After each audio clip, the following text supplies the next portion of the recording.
안녕하세요. 오늘의 사연 읽겠습니다. 안녕하세요. 저는 40대 후반의 남자입니다. 제가 IT 계열 쪽에서 일하고 있는데 직업 특성상 출장을 많이 다녀요. 장기 출장도 1년에 한두 번 정도 있고요. 30대까지는 지방으로 출장을 많이 다녔는데 40대 이후에는 잘 가지 않았어요. 회사에서 배려해준 거죠. 그런데 저희 회사가 큰 프로젝트를 맡게 됐는데 함께 일하게 된 기업이 부산에 있는 거예요. 그래서 1년 동안 장기 출장을 가야 할 직원이 필요해졌죠. 저는 당연히 젊은 직원들이 갈 줄 알았습니다. 그런 장기 출장 프로젝트가 좀 고되긴 해도 경력 쌓는 데 도움이 많이 돼요. 그래서 젊은 직원들이 자진해서 가기도 합니다. 그런데 회사에서 젊은 사원 2명을 뽑아서 같이 부산으로 내려가라고 하더라고요. 아무래도 규모가 크고 중요한 프로젝트다 보니까 책임지고 이끌어갈 직원이 필요했던 것 같아요. 하지만 선뜻 가겠다는 말이 입 밖으로 나오지 않았습니다. 아내랑 아이들만 서울에 두고 1년 동안 부산에 있어야 한다는 게 쉬운 일은 아니잖아요. 그래서 진지하게 고민해보겠다고 했죠. 집에 돌아와서 저녁을 먹을 때 그 이야기를 조심스럽게 아내에게 했어요. 저는 아내가 펄쩍 뛰면서 안 된다고 못 간다고 말하라고 이야기할 줄 알았어요. 그런데 아내가 예상 밖의 말을 꺼냈어요. 걱정하지 말고 갔다 오라고 하더라고요. 어쩐 일이야? 가지 말라고 할 줄 알았더니. 중요하고 큰 프로젝트라며 그거 잘하면 당신 능력도 인정받을 수 있는 거 아니야? 뭐 그건 그렇지. 그럼 해야지. 나랑 아이들은 걱정하지 말고 잘 다녀와. 아내는 우리가 이제 신혼도 아닌데 뭘 고민하냐고 하면서 당장 내일 회사에 가서 가겠다고 말하라고 했어요. 솔직히 아내랑 아이들이 걱정되기는 했는데 한편으로는 가고 싶기도 했습니다. 아내 말대로 제 능력을 인정받을 좋은 기회였으니까요. 사실 제가 40대 후반이 되니까 좀 불안하긴 했어요. 요즘 50대만 돼도 명예퇴직 준비를 하잖아요. 점점 퇴직하는 나이가 낮아지고 있고요. 40대 중반까지만 해도 그런 생각을 거의 하지 않았죠. 그런데 40대 후반이 되니까 여러 가지로 고민이나 걱정이 많이 되더군요. 아내가 그런 제 마음을 이해하고 알아주는 것 같아서 고마웠어요. 그래서 그날 밤에 아내에게 제대로 된 서비스를 해줬죠. 덕분에 저희 부부는 오랜만에 아주 뜨거운 밤을 보냈습니다. 다음날에 회사 출근하자마자 부산으로 내려가겠다고 말했어요. 회사 쪽에서는 잘 생각했다고 아낌없이 지원해줄 테니까 잘 다녀오라고 했죠. 저는 바로 제가 하던 일을 마무리했습니다. 야근하느라 좀 고생하긴 했지만 새로운 프로젝트 생각에 설레기도 했죠. 같이 데려갈 직원도 제가 직접 뽑았습니다. 평소에 이끌어주고 싶었던 재능 있는 직원들로 선별했어요. 부산 가기 일주일 전에 양가 부모님과 저녁도 먹었습니다. 저희 부모님은 물론 장모님, 장인어른도 몸 건강하게 잘 다녀오라고 말씀해 주셨죠. 아이들과 아내랑도 많은 시간을 보냈고요. 제가 1년 동안 지내게 될 숙소는 당연히 회사에서 마련해줬습니다. 작은 오피스텔을 얻어줬는데 창밖으로는 바다가 보였어요. 특별히 저를 생각해서 혼자 숙소를 쓰도록 해줬습니다. 같이 데려간 직원 2명은 같이 오피스텔을 썼고요. 저는 부산에 내려가자마자 바로 프로젝트를 시작했어요. 생각보다 할 일이 많았거든요. 그래서 항상 야근은 기본이었습니다. 평일에 새벽 1시나 2시 넘어서 집에 들어가면 녹초가 돼서 거의 쓰러지듯 잠을 자는 거죠. 그렇다 보니까 주말에 관광 같은 것은 꿈도 못 꿨어요. 밀린 집안일을 하거나 잠을 자기에 바빴거든요. 나이가 들고 운동도 거의 안 하니까 체력이 급격하게 나빠진 거죠. 저는 부산에 내려갔을 때 제 나이를 다시 한번 실감했어요. 같이 내려간 30대 직원들은 저와 다르게 쌩쌩했거든요. 2주에 한 번씩 집에 가기도 하고요.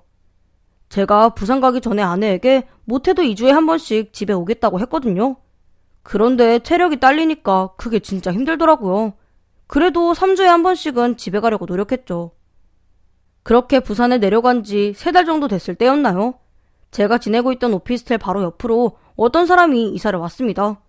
이사 온 날이 토요일이었는데 그때는 몸이 좋지 않아서 하루 종일 집에만 있었죠.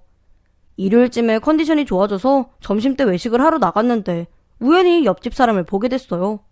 외국인이더라고요. 여자는 저를 보자마자 반갑게 웃으며 한국말로 인사했어요. 한국말을 잘하시네요. 네, 한국에서 오래 살았어요. 실례지만 어디에서 오셨어요?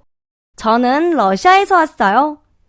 여자는 앞으로 잘 부탁한다고 인사했고 저도 잘 부탁한다고 말했죠. 그 이후부터 옆집 여자를 자주 마주쳤습니다. 만날 때마다 여자는 저에게 반갑게 인사했죠. 저도 당연히 반갑게 인사하면서 안부를 물었습니다.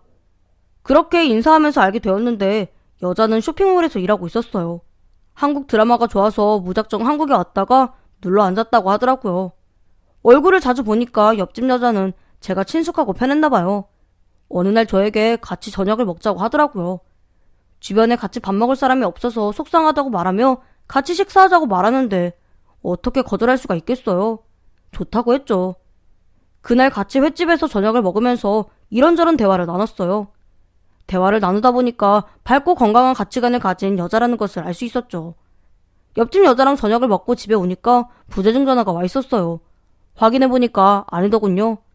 무슨 일이야? 왜 전화 안 받았어? 옆집 여자랑 같이 밖에서 저녁 먹었어. 진동이라서 못 들었나 보다. 옆집 여자? 그 러시아 여자 말이야? 저는 이미 아내에게 옆집 여자에 관해서 말했었어요. 옆집에 어떤 여자가 이사를 왔는데 러시아 여자라고 말했죠. 여자가 반갑게 인사도 잘해준다고 말했습니다. 아내는 그런 제 말을 들었을 때 대수롭지 않게 반응했어요. 오히려 남의 나라에 와서 고생하면서 살 테니까 잘 대해주라고 했죠. 그래서 그 옆집 여자에게 더 잘 대해준 것도 있었어요. 그런데 같이 저녁을 먹었다는 제 말을 들은 아내는 굳이 저녁까지 먹을 필요가 있냐고 물었어요. 그때 아차 싶었습니다. 아내 목소리만 들어도 아내가 못마땅하게 생각한다는 것을 알 수 있었거든요. 몇십 년 동안 한 입을 덮고 살면 저절로 알게 되는 것들이죠. 저는 아내에게 기분 나빴다면 미안하다고 사과했어요. 아무런 생각 없이 식사 제안에 응한 것뿐이라고요. 기분이 좋지 않으면 다시는 그러지 않겠다고 말했습니다. 제가 바로 사과하니까 아내도 금방 화를 풀더라고요. 그리고 웬만하면 같이 밥은 먹지 말라고 했죠. 저는 아내 말대로 여자와 다시는 식사하지 않으려고 했어요. 그런데 주말마다 옆집 여자가 계속해서 같이 밥을 먹자고 하는 거예요. 2번 정도는 일이 있다고 하면서 거절했어요. 그런데도 여자는 주말마다 집으로 와서 식사하자고 했죠. 제가 그래도 계속 빙빙 돌려서 거절하니까 뭔가 느낌이 좋지 않았나 봐요. 어느 날은 제가 퇴근할 때까지 기다리고 있었더라고요. 무슨 일이냐고 물으니까 본인이 뭐 실수한 게 있냐고 물었어요. 자신이 한국에 오래 살긴 했지만 아직 한국 문화는 다 익히지 못했다면서 실수한 게 있으면 말해달라고 했어요. 제가 그런 거 없다고 했더니 시무룩한 표정으로 그럼 왜 같이 밥을 먹지 않느냐는 겁니다. 본인이 지금까지 한국에서 살면서 만났던 이웃 중에 제가 가장 편하고 좋다고요. 그래서 친해지고 싶답니다. 서글픈 표정으로 그렇게 말하는데 더는 거절할 수가 없었어요. 그래서 주말에 같이 저녁을 먹었죠. 이후부터 여자와 자주 만나서 밥을 먹거나 차를 마셨습니다. 아내에게는 굳이 말하지 않았어요. 아내에게 말해봤자 좋은 소리를 듣지 못할 테니까요. 나쁜 마음으로 말하지 않은 것은 아니었습니다. 그저 아내와 분란을 만들고 싶지 않았을 뿐이에요. 그러는 사이에 옆집 여자와는 더욱 가까워지고 친해졌습니다. 어떨 때는 여자 집에 가서 같이 밥을 먹은 적도 있어요. 여자가 자신도 저희 집으로 초대해달라고 하길래 알겠다고도 했습니다. 그리고 나서 일주일 후에 옆집 여자를 집으로 초대했어요. 오랜만에 실력 발휘해서 불고기를 해줬네요. 여자가 제 요리를 맛있게 먹더라고요. 평소처럼 여자와 같이 밥을 먹었는데 그날은 좀 불편했습니다. 왜냐하면 옆집 여자가 옷을 좀 민망하게 입고 왔거든요. 하얀색 원피스를 입었는데 옷이 좀 얇아서 그런지 속이 훤히 비쳤어요. 그래도 여자가 오해하지 않도록 시선 처리를 최대한 조심히 했습니다. 저녁을 먹고 차도 마시니까 밤 9시가 넘었더군요. 저는 여자에게 자리를 마무리하자고 말했는데 여자가 갑자기 술 한잔 하자는 거예요. 피곤하다고 말했는데 그러면 맥주 한 잔만 하자고 하더군요. 고민하다가 간단하게 맥주 한 잔만 마셨어요. 그때까지만 해도 전혀 이상한 낌새를 눈치채지 못했습니다. 이상하다고 느낀 것은 여자가 저에게 아내에 관해서 물었을 때부터예요. 옆집 여자는 처음에 아내와의 관계가 좋냐고 물었어요. 좋다고 했더니 만족하냐고 묻더군요. 결혼 생활이 만족스러운지 묻는 거예요? 뭐 만족스러운 편이에요. 아니요, 그게 아니라 아내랑 관계하는 게 만족스럽냐고요. 그때 여자의 말을 제대로 이해했습니다. 얼굴이 빨개질 정도로 부끄럽더군요. 저는 헛기침을 늘어놓으면서 참 짓궂다고 그런 질문은 그만하라고 말했죠. 그런데 갑자기 옆집 여자가 저를 끌어안더니 오늘 밤만 같이 있자고 하는 겁니다. 그때부턴 심장이 미친 듯이 뛰었어요. 옆집 여자는 저를 더욱 세게 끌어안으면서 노골적으로 유혹했습니다. 솔직히 흔들리지 않았다면 거짓말이에요. 아름다운 금발의 미녀가 밤을 보내자고 하는데 고민하지 않을 남자가 어디 있겠습니까? 그냥 모른 척하고 옆집 여자와 밤을 보낼까 생각도 했었어요. 하지만 아내와 아이들에게 부끄러운 남편과 아버지가 되고 싶지 않았습니다. 그래서 옆집 여자를 세게 밀치고 나는 유부남이라고 그러니까 당장 돌아가라고 말했어요. 그리고 다시는 마주치지 말자고 했죠. 그랬더니 여자가 그럼 화장실만 갔다가 돌아가겠다고 하는 겁니다. 여자는 잠시 화장실에 갔다가 순순히 집으로 돌아갔어요. 저는 바로 말끔하게 집을 청소했습니다. 그런데 바로 다음날에 아내가 연락도 없이 불쑥 원룸으로 찾아왔습니다. 놀라게 해주고 싶어서 연락하지 않았다면서요. 아내는 가져온 반찬을 냉장고에 넣으면서 밥은 잘 챙겨 먹고 있는지 물었어요. 저는 도저히 아내 얼굴을 볼 수가 없었죠. 제가 저지른 잘못도 없는데 괜히 양심의 가책이 느껴지더라고요. 아내가 아이들을 장모님이 봐주시기로 했다면서 일주일 동안 여기서 지낼 거라고 말했어요. 그때 문득 아내랑 옆집 여자가 마주치면 어쩌지? 하는 고민이 됐습니다. 괜히 옆집 여자가 아내에게 이상한 말을 할까봐 겁이 난 거예요. 그래도 당당해지기로 했습니다. 저는 그만큼 떳떳하니까요. 반찬 정리를 마친 아내는 씻으려고 화장실에 들어갔어요. 그동안 저는 간단하게 집을 청소했죠. 그런데 아내가 화장실에 들어간 지 5분 만에 밖으로 나왔어요. 그리고 잔뜩 화가 난 얼굴로 제 앞에 무언가를 내밀었죠. 당신, 이게 뭐야? 뭐야 그게? 어디서 났어? 화장실 서랍에 있던데? 이거 누구 거야? 나는 모르는 거야. 여자 속옷이 왜 거기서 나오는 건데? 그걸 지금 나한테 묻는 거야? 당신 뭐야? 열심히 일하는 줄 알았더니 설마 바람났어? 당혹스러웠어요. 제 집, 제 화장실에서 여자 속옷이 나왔는데 어떻게 당황하지 않을 수 있겠어요. 아내는 계속 누구 속옷이냐고 추궁했어요. 그때 옆집 여자가 화장실에 다녀간 것이 생각났습니다. 저는 잠시 고민하다가 옆집 여자와 있었던 일을 모두 아내에게 말했어요. 그리고 그 여자가 저를 골탕 먹이려고 일부러 그런 것 같다고 말했죠. 저는 그만큼 떳떳하니까 사실을 말한 거예요.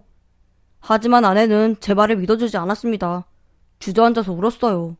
제가 옆집 러시아 여자랑 바람이 났다고 하면서요. 제 결백을 증명해야 했기에 아내를 끌고 옆집으로 갔습니다. 그리고 옆집 여자에게 아무 일도 없었다는 사실을 아내에게 말해달라고 부탁했어요. 아내는 옆집 여자에게 속옷을 보여주면서 당신 거냐고 물었어요. 그러자 여자가 순순히 맞다고 하더군요. 아내가 왜 속옷을 내 남편 화장실에 두고 갔냐고 물으니까 여자가 아주 황당한 말을 꺼냈어요. 거기에서 밤을 보냈기 때문이랍니다. 무슨 소리예요? 왜 그런 거짓말을 하는 겁니까? 당신이 지금 나한테 거짓말하고 있잖아요. 결혼하지 않았다면서요? 애인도 없다고 했잖아요.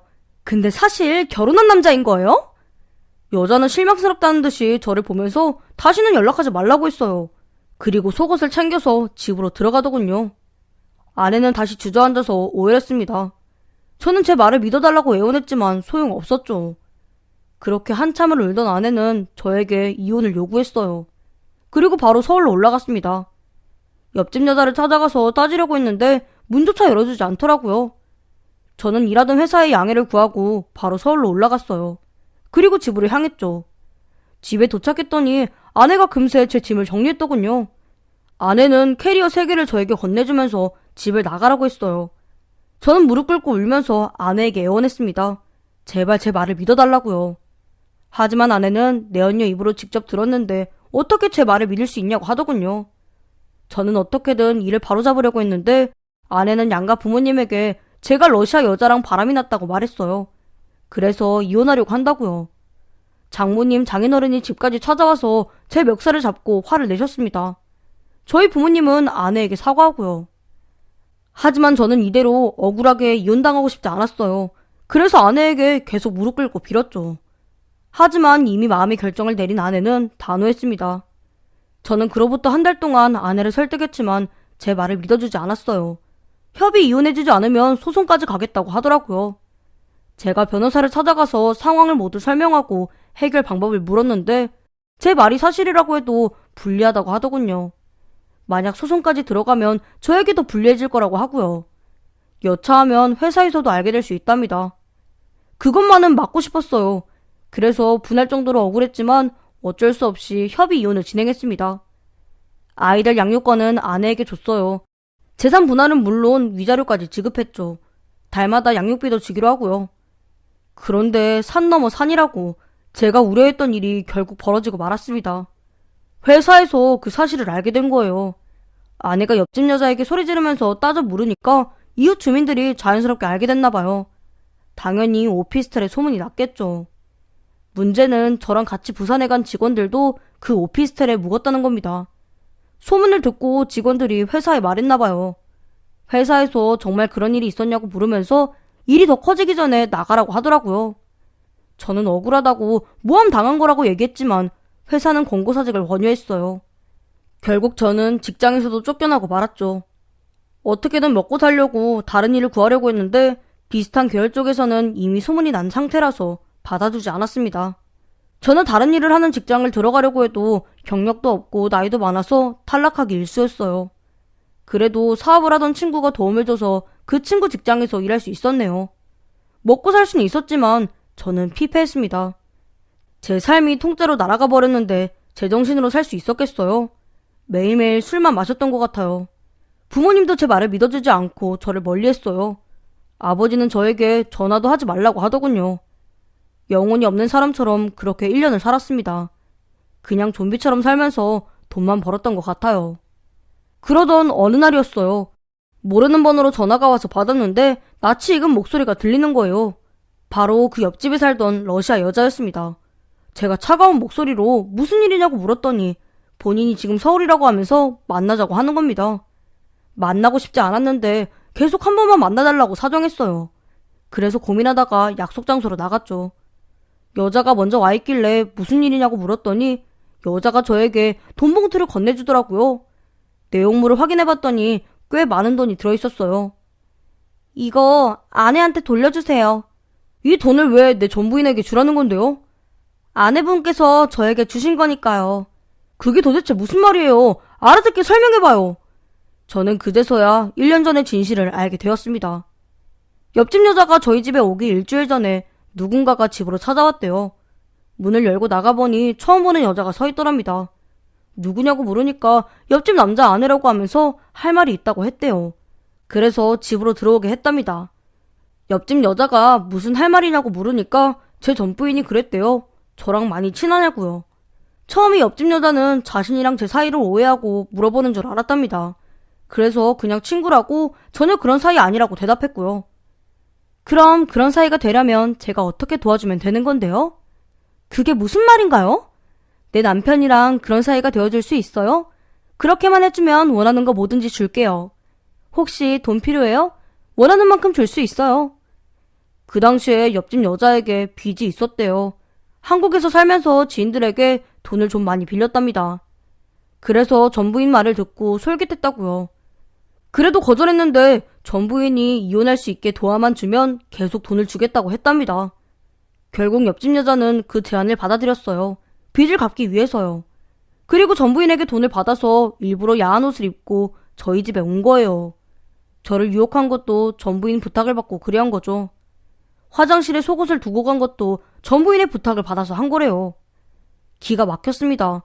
하늘이 무너질 정도로 큰 충격을 받았어요.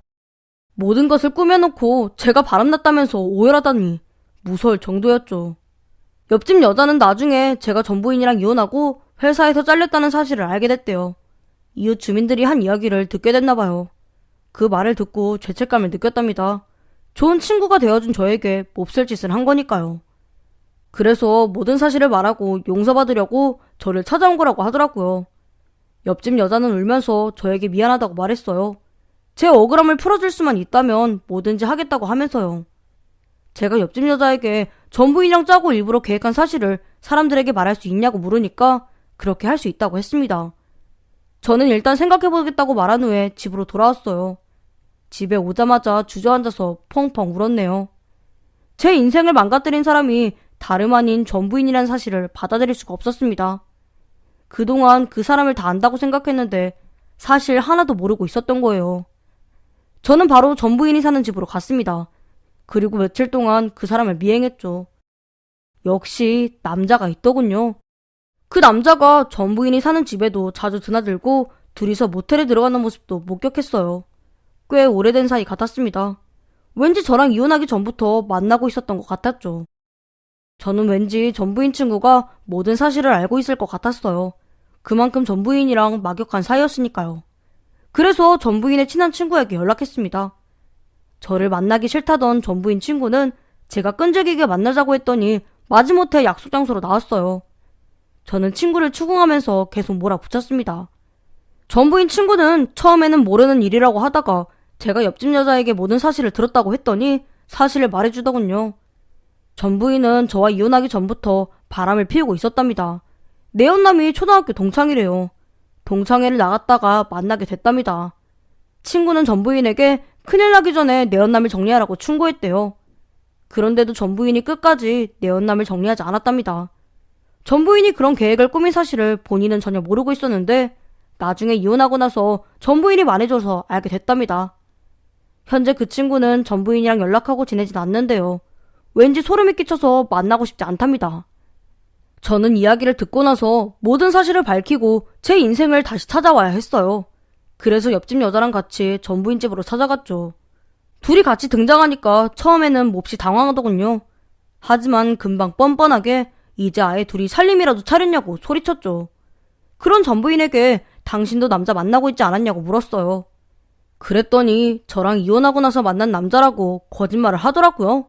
저는 그런 전부인 앞에서 전부인 친구가 증언한 음성을 들려줬어요. 그리고 전부인 얼굴에 돈을 뿌렸습니다. 전부인이 옆집 여자에게 준 돈을 말이에요. 같이 온 옆집 여자도 모든 사실을 저에게 말했다고 했어요. 그리고 1년 전에 전부인이랑 주고받은 문자도 아직 가지고 있다고 말했죠. 그랬더니 전부인이 다 끝난 마당에 이제와 그런 얘기를 왜 하냐고 묻더라고요. 다 끝난 일이라고? 나는 그 일 때문에 내 인생이 망가졌어. 당신이 내 인생을 그렇게 만들어 놓고 지금 그런 말이 나와? 그래서 뭘 원하는데? 돈을 원해? 원하는 걸 말하면 다 들어줄게. 저는 전부인에게 주변 사람들에게 모든 사실을 밝히라고 말했습니다. 하지만 전부인은 그럴 수 없다면서 대신 돈을 주겠다고 했어요. 저는 전부인에게 마지막으로 기회를 준 거예요. 본인이 자신의 잘못을 인정하고 모든 것을 바로잡을 기회요. 하지만 그 사람은 그 기회를 날려버린 거죠. 저는 양가 부모님에게 모든 사실을 말했습니다. 당연히 증거도 모두 보여드렸죠. 그리고 제가 다니던 회사에도 모든 사실을 말했어요. 장모님은 물론이고 저희 부모님 그리고 회사 측에서도 저에게 사과했습니다. 저는 전부인에게 제가 줬던 위자료는 물론이고 분할한 재산도 모두 돌려달라고 말했어요. 아이들 양육권도 저에게 달라고 했죠. 그렇지 않으면 수단과 방법을 가리지 않고 고소하겠다고 말했습니다. 전부인은 싫다고 하다가 다 뺏기는 게 겁났는지 바로 꼬리를 내렸어요. 제 앞에 무릎 꿇고 싹싹 빌었죠. 하지만 받아주지 않았습니다.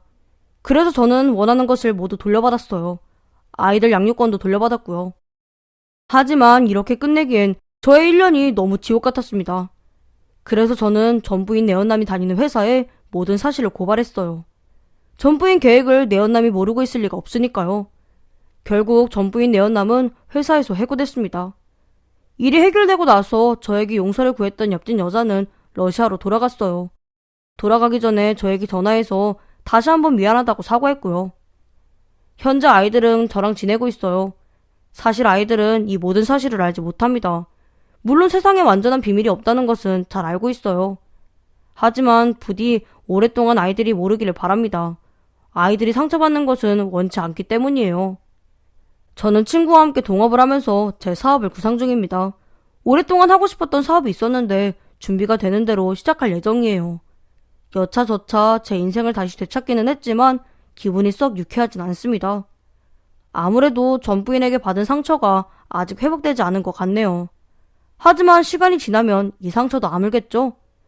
하루빨리 이 상처를 극복하고 아이들에게는 완벽한 아버지가 되고 싶은 게 제 소원입니다. 안녕하세요. 저는 결혼한 지 12년 된 40대 초반의 여자입니다. 저희 부부는 소개팅으로 만나서 결혼했어요. 4번 정도 만났다가 본격적으로 교제했고 연애한 지 1년 후에 날짜를 잡고 식을 올렸죠. 저희 남편에겐 어머님이 계시지 않았어요. 연애할 때 들었는데 어머니가 18살 때 교통사고로 돌아가셨다고 하더라고요. 새벽에 새벽기도 가다가 뺑소니를 당하셨다고 했습니다. 그래서 어머님이 돌아가신 후에 아버님이 홀로 남편을 키우셨대요. 하지만 남편은 아버님이랑 함께 있는 시간이 거의 없었다고 했죠. 왜냐하면 아버님이 트럭 운전사셨거든요. 그래서 주로 지방에 있는 시간이 많았답니다. 아버님은 술만 드시면 남편에게 항상 미안하다고 하셨대요. 아무래도 당신이 어머니의 빈자리를 채워주지 못한 것이 늘 마음에 걸리셨던 것 같아요. 아무튼 저는 결혼하고 나서 아버님을 살뜰하게 챙기려고 노력했죠. 일부러 신혼집도 아버님 댁에서 가까운 곳으로 얻었습니다. 그래야 아버님 댁에 더 자주 찾아갈 수 있으니까요. 그래서 항상 주말에는 아버님 댁에 가서 같이 식사를 했습니다. 아버님이 그럴 필요 없다고 집에서 그냥 쉬라고 했는데도 항상 찾아갔죠. 그렇게 하는 것이 며느리로서 도리라고 생각했거든요. 제 마음을 아시는지 아버님은 저에게 늘 고맙다고 하셨어요. 용돈도 자주 주셨고요. 남편도 고마웠던지 친정 부모님에게 아들처럼 살갑게 굴었습니다. 그러던 어느 날 평소처럼 주말에 아버님 댁에서 저녁을 먹고 있는데 아버님 표정이 왠지 굳어있더라고요. 어쩐지 긴장한 것 같다고 해야 할까요? 남편도 그런 아버님 표정을 읽었는지 어디 편찮으시냐고 물었죠. 그러자 아버님이 저녁 먹고 나서 할 말이 있다고 했습니다. 저는 저녁 먹고 서둘러 설거지를 마쳤죠. 그리고 거실에 가서 자리를 잡고 앉았어요. 그 후로 한 5분 정도 정적이 흘렀는데 답답했는지 남편이 먼저 입을 열었습니다. 아버지, 할 말 있으시다면서요? 그래, 그랬지. 하고 싶은 말씀 있으시면 편하게 하세요. 그게 말이다. 너에게 소개해주고 싶은 사람이 있다. 그게 누군데요? 그게 내가 요즘 만나는 사람이 있어. 실로 놀라운 말이었죠. 아버님에게 애인이 있다니 감히 상상도 하지 않았던 일이었어요. 저는 솔직히 아버님이 재혼하실 거라고 생각하지 않았거든요. 그만큼 아버님이 점잖으셨거든요. 외출도 거의 하지 않으시고요. 가끔 친구분들을 만나긴 했지만 저녁 드시면서 가볍게 반주하시는 정도였죠. 그런데 저는 놀라웠는데 남편은 그렇지 않은 것 같더라고요. 무덤덤한 얼굴로 아버님에게 만난 지 얼마나 됐냐고 물어봤죠. 아버님은 저희 부부에게 만난 지 6개월 정도 됐다고 했습니다. 저는 만난 기간을 듣고 다시 한번 놀랐어요. 반년을 만나는 동안 전혀 눈치채지 못하고 있었으니까요. 남편은 잠시 생각하다가 다음 주말에 그분을 집으로 초대하라고 했습니다. 같이 식사하면서 대화 나누자고요. 그러자 아버님이 환하게 웃으시면서 좋다고 하더라고요. 집에 돌아가는 길에 남편은 저에게 다음 주말에 식사 준비를 좀 부탁한다고 이야기했죠. 저는 그런 남편에게 아버님이 만나는 사람이 있다는 거 이미 알고 있었냐고 물었습니다. 그랬더니 모르고 있었다고 하더라고요. 그 말에 저는 남편에게 다시 물었죠. 그런데 아까 왜 듣고 안 놀랐어? 조금 놀라긴 했어. 티내지 않았을 뿐이지. 왜? 티내면 아버님이 불편하게 생각하실까봐? 아무래도 조심스러울 거야. 그래서 더 아무렇지 않은 것처럼 했어. 기특하다고 해야 할까요? 아버님을 생각하는 남편 마음이 참 예쁘더라고요. 그리고 아버님 애인을 처음 만나는 자리인데 어떻게 대충 음식을 할 수가 있겠습니까? 그래서 저는 미리 금요일부터 음식을 뭘로 준비할지 고민하고 메뉴를 정했죠. 그리고 토요일에 장을 봐서 상다리 부러질 정도로 음식을 차렸어요. 아버님 말로는 이렇게까지 할 필요 없다고 하셨는데 표정은 밝으신 걸로 보아하니 제가 정성을 다하니까 기분이 꽤 좋으신 모양이었죠. 제 마음을 알아주시니까 저는 그저 감사했고요. 그리고 드디어 아버님 여자친구분이 시댁에 도착하셨습니다. 꽤 기품이 있어 보이는 분이셨어요. 예비 시어머니는 전 남편과 20년 전에 이혼했다고 하셨죠. 그 사이에 아이는 없었고요. 때문에 두 분 모두 저희 남편만 허락한다면 당장이라도 살림을 합칠 기세셨죠. 하지만 남편은 그 자리에서 바로 재혼에 대한 답변을 하지 않았어요. 그냥 생각할 시간을 달라고만 이야기했죠. 그래서 저도 굳이 남편에게 그 건에 대해 물어보지 않았습니다. 어쩐지 생각을 정리할 시간이 필요해 보였거든요. 그러자 남편은 이틀이 지난 후에 저에게 아버님 재혼을 어떻게 생각하냐고 물어왔죠. 저는 솔직하게 남편만 허락하면 저도 좋다고 대답했어요. 그러자 다시 남편이 제게 물어봤죠. 갑자기 시어머니가 생기는 건데 괜찮겠어? 사실 좀 긴장이 되긴 해. 약간 걱정도 되고. 그런데 아버님이 그렇게 웃는 모습 처음 봤어. 그래서 나는 아버님이랑 당신만 좋으면 상관없어. 남편은 제 말을 듣고 고개를 끄덕였죠. 그러고 나서 그날 주말에 아버님에게 원하시면 재혼하시라고 말씀드렸습니다. 그러자 아버님은 환하게 웃으시면서 저희 부부에게 고맙다고 말씀하셨죠. 아버님은 따로 식을 올리진 않으셨어요. 그냥 간단히 식사를 같이 하는 걸로 대신했죠. 그리고 새 시어머니는 살던 집을 처분하자마자 아버님 댁으로 들어오셨고요. 그렇게 저는 결혼한 지 12년 만에 시어머니가 생겼습니다. 저는 제 나름대로 시어머니랑 친해지려고 최선을 다했어요. 더 자주 찾아뵙고 맛있는 것도 많이 해드렸죠. 자주 얼굴을 보면 더 빨리 가까워질 것 같아서요. 제 상황을 잘 아는 친구들은 갑자기 시집살이 당하는 거 아니냐고 하면서 걱정했지만 그런 말을 들을 때마다 저는 그럴 일 없을 거라고 말했습니다. 실제로도 그렇게 생각했어요. 그런데 아버님이 재혼한 지 1년도 채 되지 않아서 그 믿음이 산산이 깨지고 말았죠. 아니, 정확히는 아버님이 재혼한 지 6개월 정도 됐을 때였습니다. 시어머니가 평일에 집으로 오라고 하시더군요. 그래서 갔더니 저희 부부 먹으라고 대게를 내어주셨죠. 저는 잘 먹겠다고 인사를 했고 시어머니가 잠깐 앉았다 가라고 하시길래 거실 소파에 앉았습니다. 그런데 시어머니가 갑자기 제 얼굴을 뚫어지게 쳐다보시더라고요. 어머니, 왜 그러세요? 혹시 저에게 하실 말씀이라도 있으세요? 혹시 너 얼굴에 손 댔니? 사실 지금까지 살면서 그런 말을 몇 번 듣긴 했습니다. 제가 워낙 이목구비가 뚜렷해서 오해하는 사람이 많았거든요. 그래서 어렸을 때는 그런 말을 들으면 기분이 썩 좋진 않았죠. 하지만 어느 정도 나이를 먹고 나니까 그만큼 제가 예뻐서 그런 거겠지 라는 생각이 들더라고요. 그래서 저는 웃으면서 아니라고 예전부터 그런 말 많이 듣긴 했는데 수술한 적 없다고 말씀드렸습니다. 그런데 돌아오는 시어머니 말씀에 꽤 당황스러웠죠. 내가 5년 전에 관상을 배웠어. 관상이요? 그래, 실제로 사람들 관상을 봐준 적도 있고. 그러면서 시어머니는 저에게 제가 예전에 만났던 남자 중에 죽은 사람이 있냐고 물어보셨죠. 그래서 제가 당황해하면서 없다고 했더니 그런 병에 걸린 사람이 있냐고 다시 물어보셨어요. 그때부터 기분이 좋진 않더라고요. 하지만 내색하지 않고 괜히 어색하게 웃으면서 왜 그런 질문을 하시냐고 물었습니다. 그랬더니 시어머니 입에서 진짜 기막힌 대답이 나오더군요. 글쎄, 제가 남자를 잡아먹을 관상이래요. 그래서 제 옆에 있는 남자들은 맥을 못 춘다고요. 대부분 병에 걸리거나 하던 일이 잘 되지 않는다고 했습니다. 그때는 아닌 척 할 수가 없더라고요. 저는 그렇게 말씀하시면 불쾌하다고 솔직하게 말했죠. 저는 관상 같은 거 믿지 않으니까 다시는 그런 말씀하지 말라고도 했습니다. 그랬더니 시어머니가 기분 나빴다면 미안하다고 다 저희 부부를 위해서 하는 말이었다고 하시더라고요. 저는 시어머니가 챙겨준 대게를 가지고 바로 집에 왔습니다. 그리고 바로 남편에게 말하고 싶었는데 제 입에 담기에도 불쾌해서 말하지 않았죠. 그리고 제가 솔직하게 기분을 표현했으니까 시어머니가 그만할 줄 알았거든요. 그런데 아니었어요. 다 같이 주말에 저녁을 먹고 나서 디저트를 먹는데 시어머니가 저를 보면서 이번엔 성형수술할 생각이 있냐고 물으시는 게 아니겠어요? 그때 왠지 쎄한 기분이 들긴 했지만 침착하게 수술할 생각이 없다고 대답했죠. 옆에 있던 아버님은 시어머니에게 왜 그런 질문을 하냐고 물으셨어요. 그러자 시어머니가 제 관상이 좋지 않다고 하면서 코나 눈을 고치면 관상이 달라질 거라고 하셨습니다. 아버님은 그 말을 듣고 당황하셨지만 제가 기분 나쁘지 않게 껄껄 웃으시며 자신이 보기에는 며느리 얼굴이 참 예쁘기만 하다고 하셨죠. 그런데 그렇게 말하면 그냥 넘어가야 하잖아요.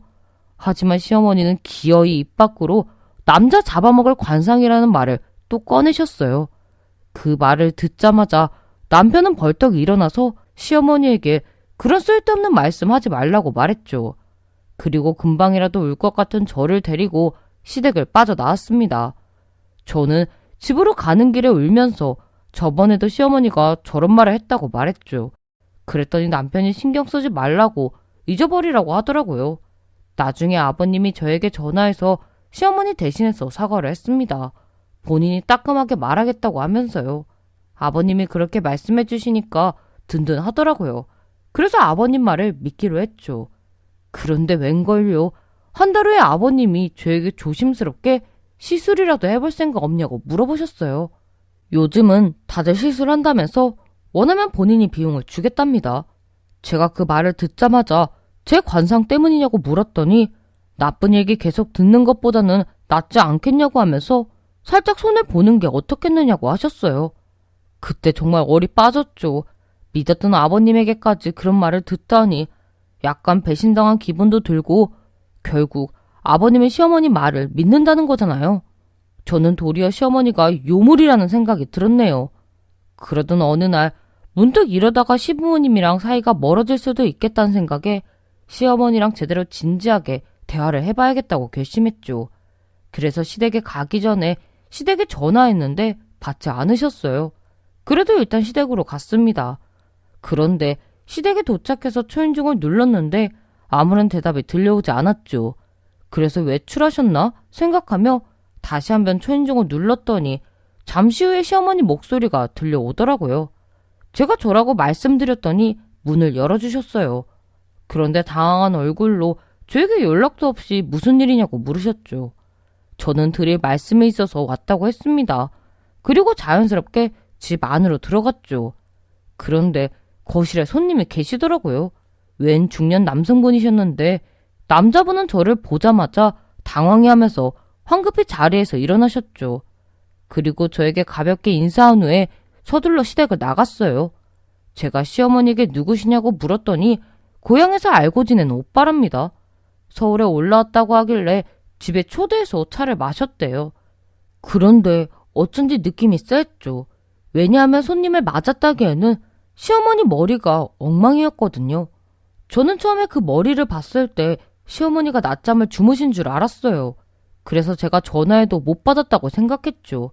그런데 손님이랑 대화 중이었다고 하니까 이상한 거예요.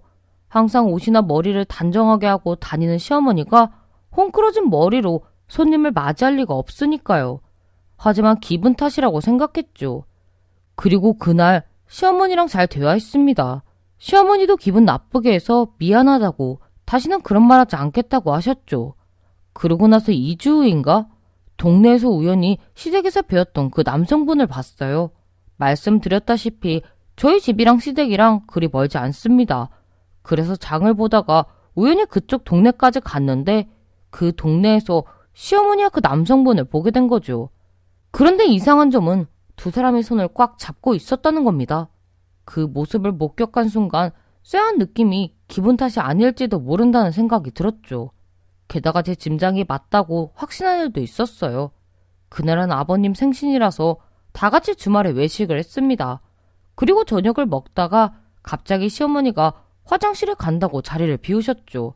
그런데 시어머니가 화장실에 가고 잠시 후에 제가 입고 있던 흰색 블라우스에 그만 반찬을 흘렸어요. 그래서 바로 물로 닦는 게 좋을 것 같아서 저도 일어나 화장실로 향했죠. 그리고 노크를 하려는데 화장실 안에서 시어머니 말소리가 들리는 거예요. 통화를 하시는 것 같더라고요. 안 돼요. 오늘은 가족끼리 다 같이 모여서 저녁을 먹고 있어요. 나도 보고 싶죠. 아, 당신이 준 속옷 아주 잘 입고 있어요. 방금도 화장실에서 볼일을 보면서 얼마나 달아오르던지. 저는 그 말을 듣고 시어머니 불륜을 확신했습니다. 그래서 바로 남편이랑 아버님에게 말하고 싶었는데 증거가 없는 거예요. 증거 없이 무턱대고 말했다가는 오히려 제가 시어머니 관상 얘기에 앙심을 품고 복수한 것처럼 보일 테죠. 그래서 고민하다가 증거를 잡기로 결심했습니다. 일단 저는 때를 기다렸어요. 그러다 한 달 정도 지났나 아버님이 친구분들이랑 1박 2일로 놀러 가신다는 거예요. 설악산 등반을 하러 가신다고요. 저는 그 말을 듣자마자 때가 왔다고 생각했죠. 그래서 오전에 아버님을 배웅하고 집으로 돌아가는 척한 후 시댁 근처에서 기다렸습니다. 꽤 오랜 시간 차 안에 있어야 했지만 증거를 잡겠다는 일념 하나로 기다렸죠. 그리고 아니나 다를까 저녁에 시어머니가 화려하게 치장을 하고 밖으로 나왔어요. 그리고 택시를 잡아타고 어디론가 향하기 시작했죠. 저는 차를 몰아서 그 택시를 따라갔습니다. 택시는 한 30분을 달리더니 낯선 동네에 멈췄어요. 시어머니는 택시에서 내리자마자 한 복덕방으로 들어갔죠. 그래서 몰래 그 복덕방 안을 엿보았더니 그 고향 오빠라는 남자가 저희 시어머니를 반갑게 맞이해 주었어요. 요즘은 복덕방보다는 부동산이 더 자연스러운 말이잖아요. 대부분 상호도 부동산으로 되어 있고요. 그런데 그곳은 아직도 땡땡 복덕방이라고 되어 있었죠. 저는 일단 복덕방에서 조금 떨어진 곳에 주차를 한 후 근처에 계신 어르신에게 그 복덕방에 관해서 물었습니다. 어르신은 그 복덕방이 동네에서 꽤 오래됐다고 하더라고요. 그래서 저는 더 많은 정보를 얻기 위해 동네 어르신에게 막걸리 2병을 사드리고 그 복덕방에 관해서 좀 더 자세히 물었죠. 어르신 말로는 지금의 사장님 아버지가 하시던 곳인데 아들이 물려받았다고 했어요. 그래서 제가 복덕방 사장님은 결혼했냐고 물었더니 당연히 결혼했답니다. 심지어 아들만 4명이래요. 그리고 그 복덕방 사장님이랑 사장님 아내는 동네에서 꽤 소문난 인꼬 부부라고 했죠. 이때 저는 속으로 인꼬 부부는 무슨 얼어죽을? 이라고 생각했네요. 저는 어르신이랑 대화를 마치고 다시 그 복덕방으로 향했습니다. 그런데 제가 다시 가니까 어느새 불이 꺼져 있었죠. 저는 그새 2 사람이 다 외출을 한 건가? 라고 생각하며 조용히 깜깜한 안을 들여다봤어요. 내부가 워낙 깜깜해서 그런지 잘 보이진 않더라고요. 하지만 저는 포기하지 않고 뒤쪽으로 돌아가서 다시 한번 내부를 살폈죠. 그러자 안에서 누군가 움직이는 모습이 얼핏 보이기 시작했습니다. 저는 실눈을 뜨고 내부를 더 자세히 들여다봤죠. 그 움직임의 주인공은 예상대로 시어머니랑 그 남자였어요. 2 사람은 땀을 뻘뻘 흘리며 열심히 그 짓을 하더군요. 제가 이렇게만 말해도 어떤 상황이었는지 다들 예상하실 거예요. 하지만 저는 증거를 담아야 했습니다. 그래서 복덕방 뒤쪽에 있는 쪽문으로 가서 손잡이를 당겨봤어요. 솔직히 잠겨있을 줄 알았는데 문이 열리더군요. 저는 휴대폰 불빛을 의지하며 바로 내부로 들어갔습니다. 그리고 스위치를 찾아서 불을 켰어요. 그러자 내부가 환해지니까 시어머니랑 그 내연남이 비명을 지르기 시작했죠. 저는 바로 2 사람에게 달려가서 그 적나라한 현장을 핸드폰으로 다 찍었습니다. 아주 소리를 지르고 지랄 발광을 하더군요. 시어머니는 담요로 몸을 가리기 바빴고 그 내연남은 옷을 입기 바빴어요. 심지어 내연남은 바지를 입다가 자빠지기까지 하였죠. 저는 그 모습을 고스란히 다 제 핸드폰에 담고 있는데 시어머니는 그런 저를 보면서 찍지 말라고 비명을 지르더군요. 그러나 제가 촬영을 마치자 시어머니는 제 앞에 무릎을 꿇으셨죠. 그리고 제발 아버님이랑 남편에게는 비밀로 해달라고 했습니다. 게다가 그 내연남은 저에게 비밀을 지켜주면 돈까지 준다고 했어요. 하지만 제가 비밀로 할 생각이었으면 그렇게 힘든 미행은 하지도 않았을 거예요. 저는 바로 시어머니랑 내연남 보는 앞에서 촬영한 동영상을 남편에게 전송했죠. 아버님에게도 보내고 싶었는데 차마 그럴 수가 없더라고요. 남편은 제가 보낸 동영상을 확인했는지 저에게 전화를 걸었습니다. 그리고 어디냐고 묻길래 지금 있는 위치를 알려줬어요. 그랬더니 바로 오겠다고 하더라고요. 그렇게 40분 후에 남편이 그 현장으로 와서 경멸하는 표정으로 시어머니랑 내연남을 번갈아 쳐다봤죠. 시어머니는 남편에게도 무릎을 꿇고 빌면서 제발 저희 아버님에게는 비밀로 해달라고 했습니다. 남편은 시어머니에게 그 내연남이랑 언제부터 만난 거냐고 물었어요. 시어머니는 만난 지 얼마 안 됐다고 깊은 사이도 아니라고 했죠. 하지만 제가 볼 때는 꽤 오래된 것 같더라고요. 남편도 비슷한 생각이었는지 거짓말하지 말라고 하면서 내연남에게 사실대로 말하지 않으면 고소할 거라고 했습니다. 그랬더니 내연남이 저희가 몰랐던 진실을 술술 불기 시작했죠.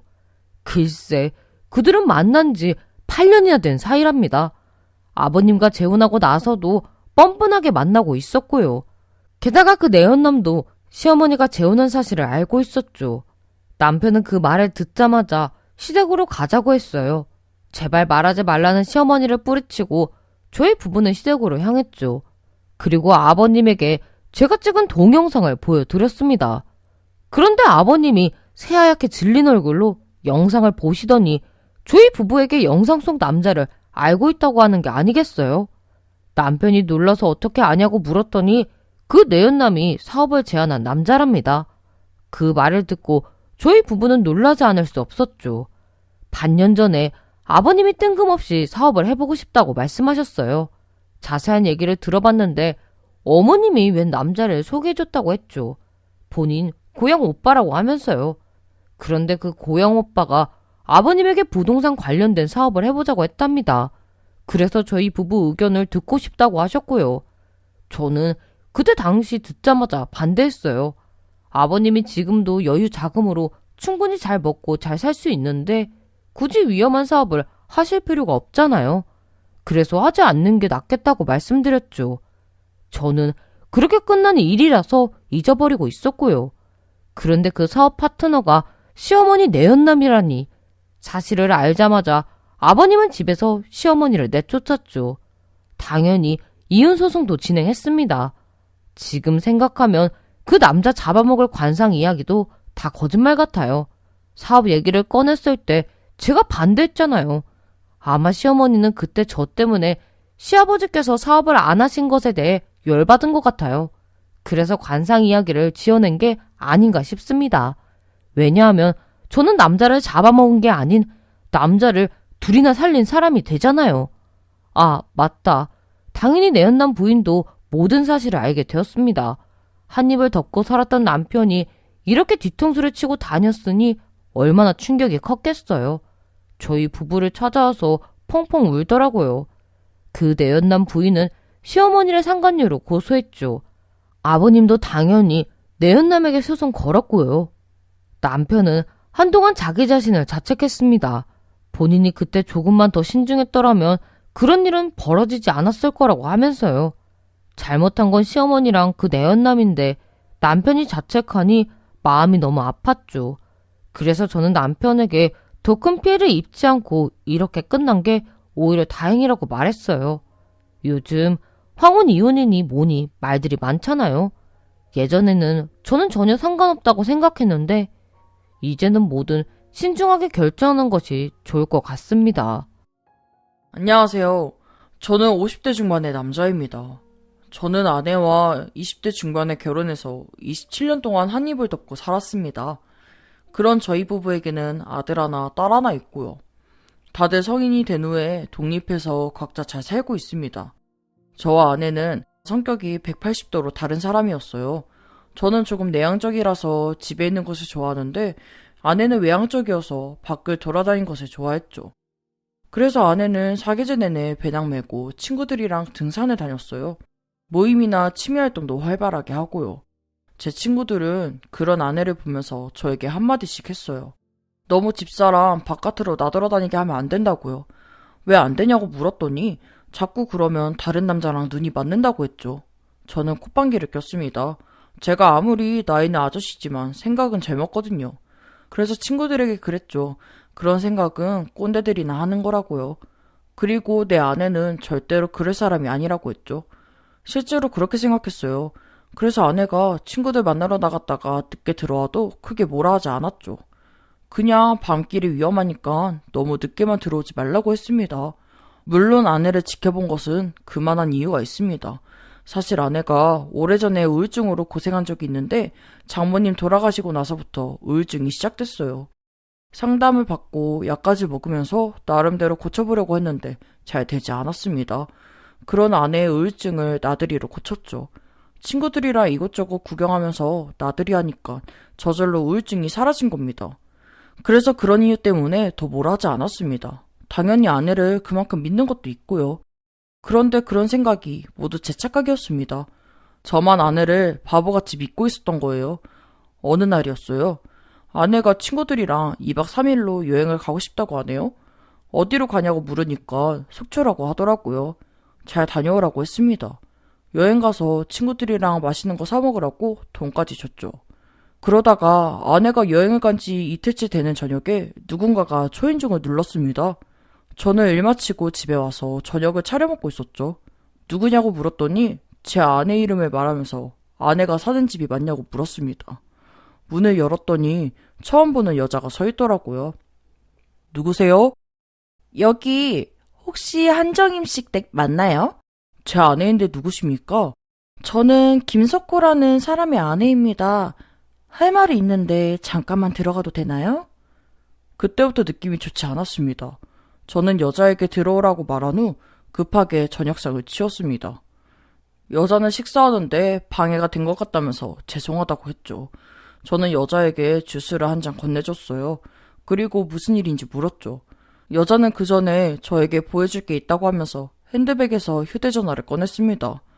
그러더니 저에게 여러 장의 사진을 보여주더군요. 사진들은 하나같이 충격적이었습니다. 제 아내랑 어떤 남자가 함께 찍은 사진이었는데 사진 수위가 너무 높았습니다. 보다가 중간에 눈을 돌려버릴 정도였습니다. 제가 흥분된 목소리로 도대체 이 사진들이 다 어디에서 났는지 물었습니다. 그랬더니 여자가 울먹거리면서 그러더군요. 본인 남편 휴대전화에 들어있던 사진이라고요. 그러면서 저에게 엄청난 이야기를 했어요. 아내가 그 여자 남편이랑 바람이 났답니다. 우연히 남편 통화를 엿들었다가 수상한 낌새를 눈치챘는데 그래서 남편 몰래 남편 휴대전화를 훔쳐봤고 그 노골적인 사진을 발견했답니다. 그런 후에 여자가 직접 남편을 미행했대요. 그리고 제 아내랑 내연남이랑 같이 호텔에 들어가는 장면을 목격했답니다. 그 과정에서 저희 집도 알게 된 거고요. 더 놀라운 사실은 아내가 친구들이랑 여행을 간 게 아니랍니다. 그 내연남이랑 단둘이 떠난 여행이랍니다. 그 사실을 알게 된 내연남 아내가 더는 참지 못하고 저를 찾아온 거였어요. 모든 사실을 저에게 알려주려고요. 그 여자는 저에게 조만간 남편이랑 이혼할 거라고 말했습니다. 그러면서 저희 아내를 상간녀로 고소할 거라고 했죠. 그러니 저보고 본인 남편을 고소할 생각이 있으면 하라고 했습니다. 본인이 얼마든지 증거를 넘겨줄 수 있다면서요. 저는 생각을 정리할 시간이 필요하다고 했죠. 여자는 이런 말씀 드려서 죄송하다고 말했어요. 그리고 집으로 돌아갔습니다. 나중에 여행을 마치고 집에 돌아온 아내가 저에게 선물이라고 하면서 호두과자를 줬습니다. 휴게소에서 제 생각이 나서 하나 구매했답니다. 그 말을 듣자마자 그 호두과자를 내팽겨쳤어요.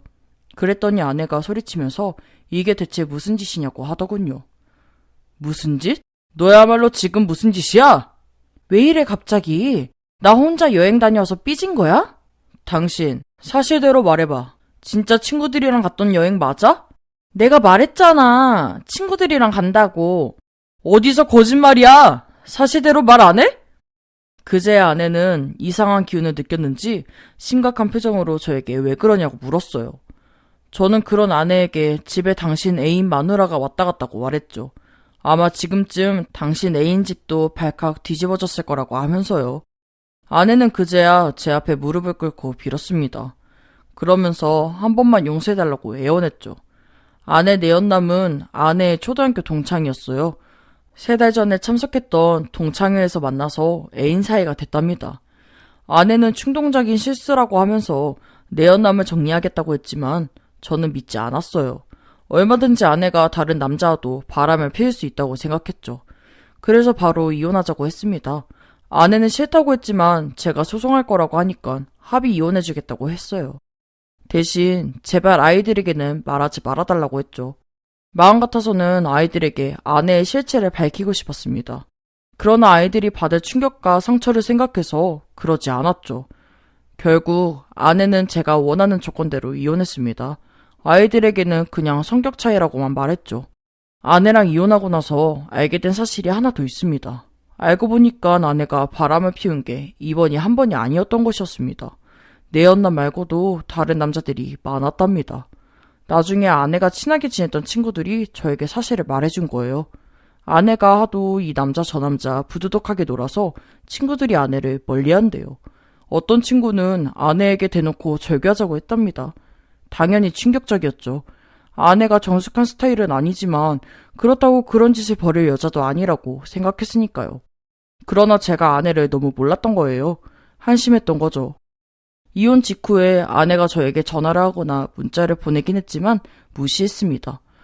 그러고 나니까 더는 연락하지 않더라고요.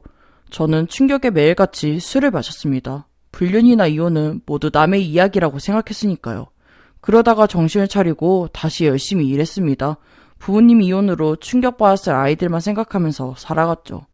그렇게 어느덧 3년이라는 세월이 흘렀습니다. 그동안 저는 별다른 걱정 없이 평온하게 하루하루를 지냈습니다. 문득 아내가 생각나고 아내가 어디에서 뭐 하면서 지내는지 궁금하긴 했지만 그때마다 잊으려고 노력했습니다. 그러던 어느 날이었습니다. 밤에 모르는 번호로 전화가 왔죠. 당연히 스팸인 줄 알고 받지 않았는데 끈질기게 전화하는 거예요. 그래서 신경질적으로 전화를 받았습니다. 그런데 상대방이 한동안 말을 하지 않았어요. 저는 역시 스팸이라는 생각으로 상대방에게 욕을 내뱉고 전화를 끊으려고 했습니다. 그런데 그때 수화기 너머로 낯익은 목소리가 들려왔습니다. 바로 제 전부인이었습니다. 전부인은 울먹거리면서 저에게 잘 지내냐고 물었습니다. 저는 제가 전부인에 대한 악감정이 사라진 줄 알았거든요. 그런데 막상 목소리를 들으니까 또다시 화가 나는 거예요. 하지만 애써 내색하지 않고 잘 지낸다고 대답했죠. 전부인은 한번 만나고 싶다고 했지만 거절했어요. 굳이 그럴 필요 있냐고. 그냥 잘 지내라고 대답한 뒤에 전화를 끊었죠. 그리고 나서 며칠 동안 전부인에게 연락이 없었어요. 그렇게 다시는 연락하지 않을 줄 알았는데 또다시 연락이 와서는 만나자고 하는 거예요. 제가 싫다고 했는데도 막 울면서 제발 한 번만 만나달라고 했습니다. 저에게 하고 싶은 말이 있다고 하면서요. 찰가머리가 따로 없었죠. 그렇지만 저는 단호하게 싫다고 거절했습니다. 그런데 며칠 후쯤이었어요. 퇴근하고 집에 왔는데 휠체어를 타는 어떤 여자가 집 앞에 있었어요. 제가 무슨 일이냐고 물으니까 여자가 뒤돌아서 저를 보았죠. 여자를 보자마자 소스라치게 놀랐습니다. 왜냐면 그 휠체어를 탄 여자가 바로 제 전부인이었거든요. 저는 전부인에게 이게 도대체 어떻게 된 일이냐고 물었죠. 그랬더니 전부인이 울먹거리면서 다른 남자랑 바람 피워서 벌 받았다고 하더라고요. 자세히 말해달라고 했더니 몇 달 전에 교통사고를 당했다고 했습니다. 뺑소니여서 운전자를 잡을 수도 없답니다. 그래서 그 교통사고로 인해 하반신이 마비가 됐대요. 두 다리를 쓰고 싶어도 죽을 때까지 쓸 수 없답니다. 전부인은 사고를 겪고 나서 본인이 얼마나 큰 잘못을 저질렀는지 다시 한번 깨달았다고 했어요. 그래서 저에게 잘못을 빌기 위해서 찾아온 거라고 했죠. 전부인은 저에게 울면서 미안하다고 했어요. 본인의 큰 실수로 저랑 아이들에게 큰 상처를 준 것 같다고요. 그러면서 자신이 죽을 때까지 벌 받으면서 살겠다고 했죠. 아직 전부인에게 상처가 남은 상태이긴 했지만 휠체어를 탄 채 우는 모습을 보니 마음이 좋지 않았어요. 그래서 일단 집으로 들어가자고 했죠. 그리고 지금까지 어떻게 살았는지 물었는데 그다지 행복하게 살지는 않은 듯 했어요. 저랑 이혼하고 나서 하루하루 버티면서 살았다고 했거든요. 그래도 27년 동안 같이 부부로 살았던 사람이었던 터라 신경이 쓰였어요. 그래서 자주 전부인네 집으로 가서 반찬 같은 것을 챙겨줬습니다. 그러다 보니까 저도 모르게 다시 정이 들었던 것 같습니다. 전부인도 저랑 같은 마음이었는지 자꾸만 연락해서 저를 신경 쓰이게 했어요. 그러던 중 우연히 친구를 통해서 하반신 마비였던 환자들이 재활 훈련을 받고 다시 걷게 됐다는 이야기를 듣게 되었습니다. 저는 바로 전부인에게 달려가서 같이 재활 훈련을 받자고 했죠. 원하면 제가 도와주겠다고 하면서요. 왜 갑자기 재활 훈련을 받으라는 거야? 친구들이 그러는데 재활 훈련으로도 고칠 수 있대. 물론 쉽지는 않은데 불가능하진 않다더라. 그러니까 당신 한번 시작해보자. 내가 도와줄게. 원하면 내가 유능한 재활 훈련사도 찾아볼 수 있어. 저는 순전히 전부인을 위해서 제안한 거였어요. 사는 내내 불편하게 살 전부인을 생각하니 마음이 아프기도 했고요. 저는 전부인이 고마워할 줄 알았거든요. 그런데 갑자기 화를 내는 게 아니겠어요? 왜? 내가 창피해? 휠체어를 타고 다니니까 같이 못 다니겠어? 그게 무슨 소리야. 다 당신 생각해서 이러는 거지. 나는 재활훈련 안 받았는 줄 알아? 받아봤어. 그런데 소용없더라. 재활훈련사도 나는 고칠 수가 없대. 내가 부탁할게. 나에게 헛된 희망 주지 마. 괜히 희망 품었다가 좌절되면 나 못 살 것 같아. 전부인의 말을 듣고 보니 이해가 됐어요. 그러면서 동시에 미안한 마음도 들었죠. 저는 전부인에게 진심으로 미안하다고 했습니다. 그리고 다시는 재활훈련 얘기를 꺼내지 않겠다고 했습니다. 그러고 나서 며칠 후에 전부인이 같이 본인 집에서 저녁을 먹자고 했어요. 저에게 따뜻한 밥 한 끼 해주고 싶다면서요. 몸이 불편한 사람이 밥까지 해준다고 하는데 어떻게 거절할 수 있겠어요? 알겠다고 했죠. 전부인 집에 그냥 빈손으로 갈 수 없어서 평소에 전부인이 좋아했던 꽃을 사들고 갔습니다. 전부인이 사는 집을 봤는데 안타까운 마음이 들더라고요. 우선 살림이 너무 없었어요. 집도 너무 추웠고요. 그런데도 전부인은 살만하다고 했습니다. 그러면서 제가 준 꽃을 받았죠. 뭐야? 아직도 내가 좋아하는 꽃을 기억하고 있었던 거야? 응? 응. 당신 이 꽃 좋아했잖아. 응. 지금도 좋아해. 정말 고마워. 전 부인은 눈물을 흘리면서 꽃 선물은 오랜만이라고 했습니다. 그런 전 부인을 보니까 묘하게 기분이 싱숭생숭해지더라고요. 같이 저녁을 먹으면서 술 한잔 했습니다. 그러면서 이런저런 대화를 나눴죠. 대화의 대부분은 전 부인이 자신의 행동을 후회한다는 거였습니다. 시간을 다시 돌릴 수 있으면 절대로 다시는 그러지 않겠다고 했죠. 그렇게 한참 동안 대화하다가 문득 시간을 보니까 12시가 넘었더라고요. 제가 일어나서 돌아가겠다고 했더니 전 부인이 저를 올려다보면서 말했습니다. 자고 가라고요. 자고 가라고? 왜? 싫어? 시간도 늦었는데 그냥 자고 가. 내가 내일 맛있게 아침밥 해줄게. 당연히 거절하려고 했죠. 그런데 전 부인이 제 손을 잡고 자고 가라고 말하는 순간 싫다는 대답이 입 밖으로 나오지 않았어요. 술을 먹어서 그런지 그날따라 전 부인이 더 예뻐 보이기도 했고요. 아무래도 제가 이혼하고 나서 외로웠던 것 같습니다. 그러던 중에 전 부인이 다시 나타나니까 참을 수가 없게 된 거죠. 제 마음을 읽었던 건지 전 부인이 저에게 그랬어요. 본인이 비록 하반신 마비이긴 하지만 아직 살아있다고요. 그러면서 얼마든지 밤을 보낼 수 있다고 했죠. 그 순간 이성의 끈이 끊어진 것 같습니다. 저는 전 부인을 번쩍 안아서 침대로 간 후 방에 불을 끄고 곧바로 전 부인에게 달려들었죠. 그러고 나서 우리는 아주 뜨거운 밤을 보냈습니다. 결혼 생활을 이어나갈 때도 느껴보지 못했던 뜨거움이었어요. 저는 밤을 보내고 나서 전 부인에게 다시 합치자고 했어요. 전 부인은 처음엔 본인이랑 살면 불편할 거라고 하면서 거절했죠. 그런 전 부인에게 하나도 힘들지 않다고 평생 지켜주겠다고 했어요. 그러자 전 부인이 울면서 고맙다고 하더라고요. 그렇게 한참 동안 대화를 나누다가 잠이 들었습니다. 그러다가 화장실이 가고 싶어서 깼죠. 일어나서 화장실 갔다가 다시 자려는데 옆에서 무언가가 꿈틀거리면서 움직이는 것 같더라고요. 뭐지? 하는 생각으로 자세히 봤는데 전 부인의 다리가 움직여지고 있는 게 아니겠어요? 제가 그걸 보자마자 전 부인을 흔들어 깨웠습니다. 왜? 무슨 일이야? 일어나봐. 당신 다리 지금 움직인 것 같아. 전 부인은 당황해하면서 그런 일이 어떻게 일어나냐고 본인은 하반신 마비라고 했습니다. 제가 분명 다리가 움직이는 걸 봤다고 했는데도 전 부인은 아니라고 제가 착각한 거라고 했죠. 하반신이 마비인 사람의 다리가 어떻게 움직여질 수 있겠어요. 대부분 제가 착각한 거라고 생각하겠죠. 하지만 저는 아니었습니다.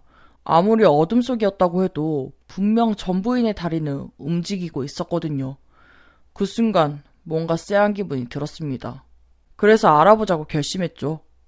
우선 자는 척하면서 전 부인이 깨어날 때까지 기다렸습니다. 전 부인은 아침 늦게 잠에서 깨어났죠. 힘겹게 상체를 일으킨 전 부인은 휠체어를 본인 앞으로 끌어당겼어요. 저는 실눈으로 전 부인의 행동을 지켜보고 있었죠. 전 부인은 자꾸만 뒤돌아서 제 눈치를 보더니 힘겹게 휠체어에 올라탔습니다. 아무리 봐도 능숙해 보이지 않았어요.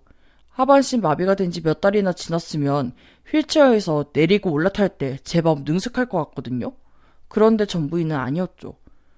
제가 가만히 보고 있다가 전 부인에게 물었어요.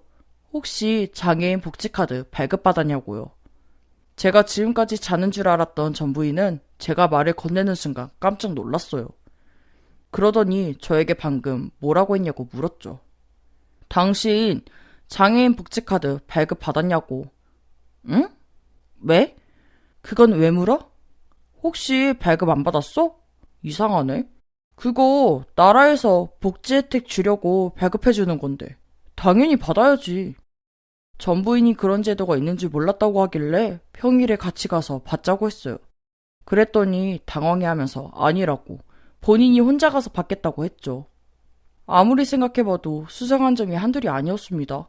그래서 제가 일어나서 전 부인이 타고 있던 휠체어를 엎어버렸죠. 전 부인은 몸을 휘청하더니 앞으로 고꾸라졌죠. 어떻게든 넘어지지 않으려고 팔로 버텼지만 속수무책이었어요. 그런데 그 순간 기적이 일어났습니다. 고꾸라지던 전 부인이 갑자기 두 다리로 바닥을 디뎠어요. 그러더니 휠체어에서 벌떡 일어섰습니다. 다리를 움직이지도 못했던 사람이 갑자기 혼자서 설 수 있게 된 거예요. 순간 무의식적으로 그랬던 것 같더라고요. 전 부인이 뒤늦게 상황을 수습하려고 재빨리 다시 쓰러졌거든요. 그리고는 엉엉 우는 척하면서 저에게 왜 자신을 밀었냐고 물었죠. 지금 상황 뭐야? 당신 방금 휠체어에서 일어난 거 아니야? 그게 무슨 소리야? 하반신 마비 환자한테 도대체 왜 이래? 아닌데?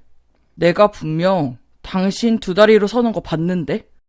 처음엔 전부인이 절대 아니라고 했어요. 제가 착각하는 거라고 했죠. 그런데도 제가 포기하지 않고 계속해서 추궁하니까 놀라서 그랬다고 했어요. 너무 놀라서 본인도 모르게 두 다리가 펴진 것 같다고요. 그래서 그 말을 듣고 그랬죠. 그럼 이제 일어날 수 있는 거 아니냐고요. 그랬더니 죽어도 아니랍니다. 본인은 평생 휠체어를 타고 살아야 한대요. 더는 전부인의 거짓말을 들어줄 수가 없었어요. 그래서 당장 경찰에 신고할 거라고 말했죠. 그러자 전부인이 막 손살에 치면서 안 된다고 제발 경찰에는 신고하지 말아달라고 했어요. 저는 그런 전부인에게 소리쳤죠. 장난 그만 치고 지금 당장 일어나라고요. 그랬더니 천천히 몸을 일으키더니 정말로 두 다리로 서는 게 아니겠어요? 당신 지금 뭐야? 지금까지 또 나를 속인 거야? 할 거짓말이 없어서 이런 거짓말을 해? 대체 이유가 뭐야? 내가 오죽하면 이랬을까? 다 당신 때문이야. 당신 곁으로 돌아가고 싶은데 받아주질 않으니까. 그래서 이런 거짓말까지 한 거야. 그게 대체 말이 되는 거냐고 했더니 제 앞에 무릎을 꿇고 애원하듯이 빌었어요. 본인에게 한 번만 기회를 달라고요. 기회를 주면 평생 잘할 자신 있답니다. 솔직히 저는 전부인 보면서 소름 끼쳤어요. 세상에 온갖 거짓말이 난무한다고 하지만 하반신 마비라고 하는 거짓말은 들어보지도 못했거든요. 그렇게까지 저를 속이려고 하는 전부인을 보면서 오싹했던 것 같습니다. 제가 당장 돌아가겠다고 했더니 전부인이 제 바지가랑이를 붙잡고 늘어졌어요.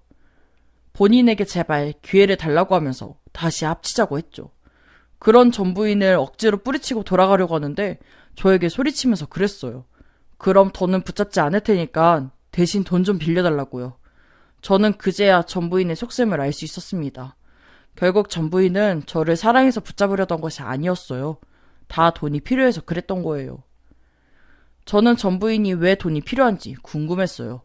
그래서 솔직하게 모든 진실을 말해주면 한번 생각해보겠다고 했죠. 그랬더니 제 말만 믿고 지금까지 숨기고 있던 진실을 모두 말해주더군요. 저랑 이혼하고 나서 바로 그 내연남이랑 동거했대요. 그 내연남도 이혼당했거든요. 그런데 위자료로 다 털려서 내연남에게 돈이 없었대요.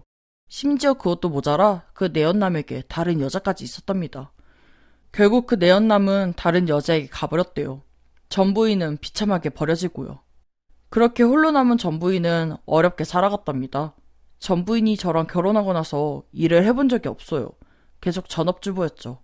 사실 결혼 전에도 아르바이트 몇 번 해봤지 제대로 일해본 적이 없고요. 그런 여자인데 무슨 일을 어떻게 하겠어요? 그리고 일을 한다고 해도 채용해주는 곳이 있겠어요? 그렇다 보니까 전부인이 주변 사람들에게 돈을 야금야금 빌렸나 봐요. 그렇게 빌린 돈이 티끌 모아 태산이 된 거죠. 뒤늦게 주변 사람들이 돈을 갚으라고 난리를 피웠대요. 갚지 않으면 고소하겠다고 했답니다. 그런 전부인에게 비빌 언덕이 저밖에 없었던 겁니다. 하지만 그냥 찾아가서 돈을 빌려달라고 하면 절대로 빌려주지 않을 게 뻔했죠. 그래서 하반신 마비라고 거짓말을 한 거예요. 그렇게 하면 저에게 동정표를 사니까요. 제가 사실 지금까지 장애우 후원을 많이 했거든요. 저희 아버지도 살아생전에 몸이 불편하셨거든요. 전부인은 그런 제 마음을 교묘하게 이용한 거예요. 본인이 다리가 불편해졌다고 하면 절대로 제가 모른 척하지 않을 거라고 믿은 거죠. 그런 줄도 모르고 저는 전부인을 다시 받아주려고 했네요. 바보같이 말이에요. 전부인이 제발 돈 좀 빌려달라고 하길래 절대로 싫다고 했습니다. 그러고 나서 바로 집으로 돌아왔죠. 모든 게 들켜버렸으니 더는 무서울 게 없었나 봐요. 휠체어 없이 저희 집에 와서 돈 좀 빌려달라고 했죠. 저는 그런 전부인을 바로 내쫓아버렸고요. 결국 전부인은 돈을 갚지 못해서 사람들에게 고소당했어요. 그래서 현재는 조사를 받고 있는 중이에요. 곧 재판도 받고 마땅한 죗값도 받게 되겠죠. 저는 이제야 전부인이 어떤 사람인지 알 것 같아요. 만약 제가 그 새벽에 전부인 다리가 움직이는 걸 발견하지 못했으면 아마 저는 지금도 철저하게 이용당하고 있었겠죠. 제가 가지고 있던 돈도 모두 그 사람에게 뜯겼을 겁니다. 그런 생각을 하면 아직도 간담이 서늘해요. 전 부인이 경찰 조사를 받는 도중에도 저에게 연락해서 해결해달라고 했는데 거절했어요.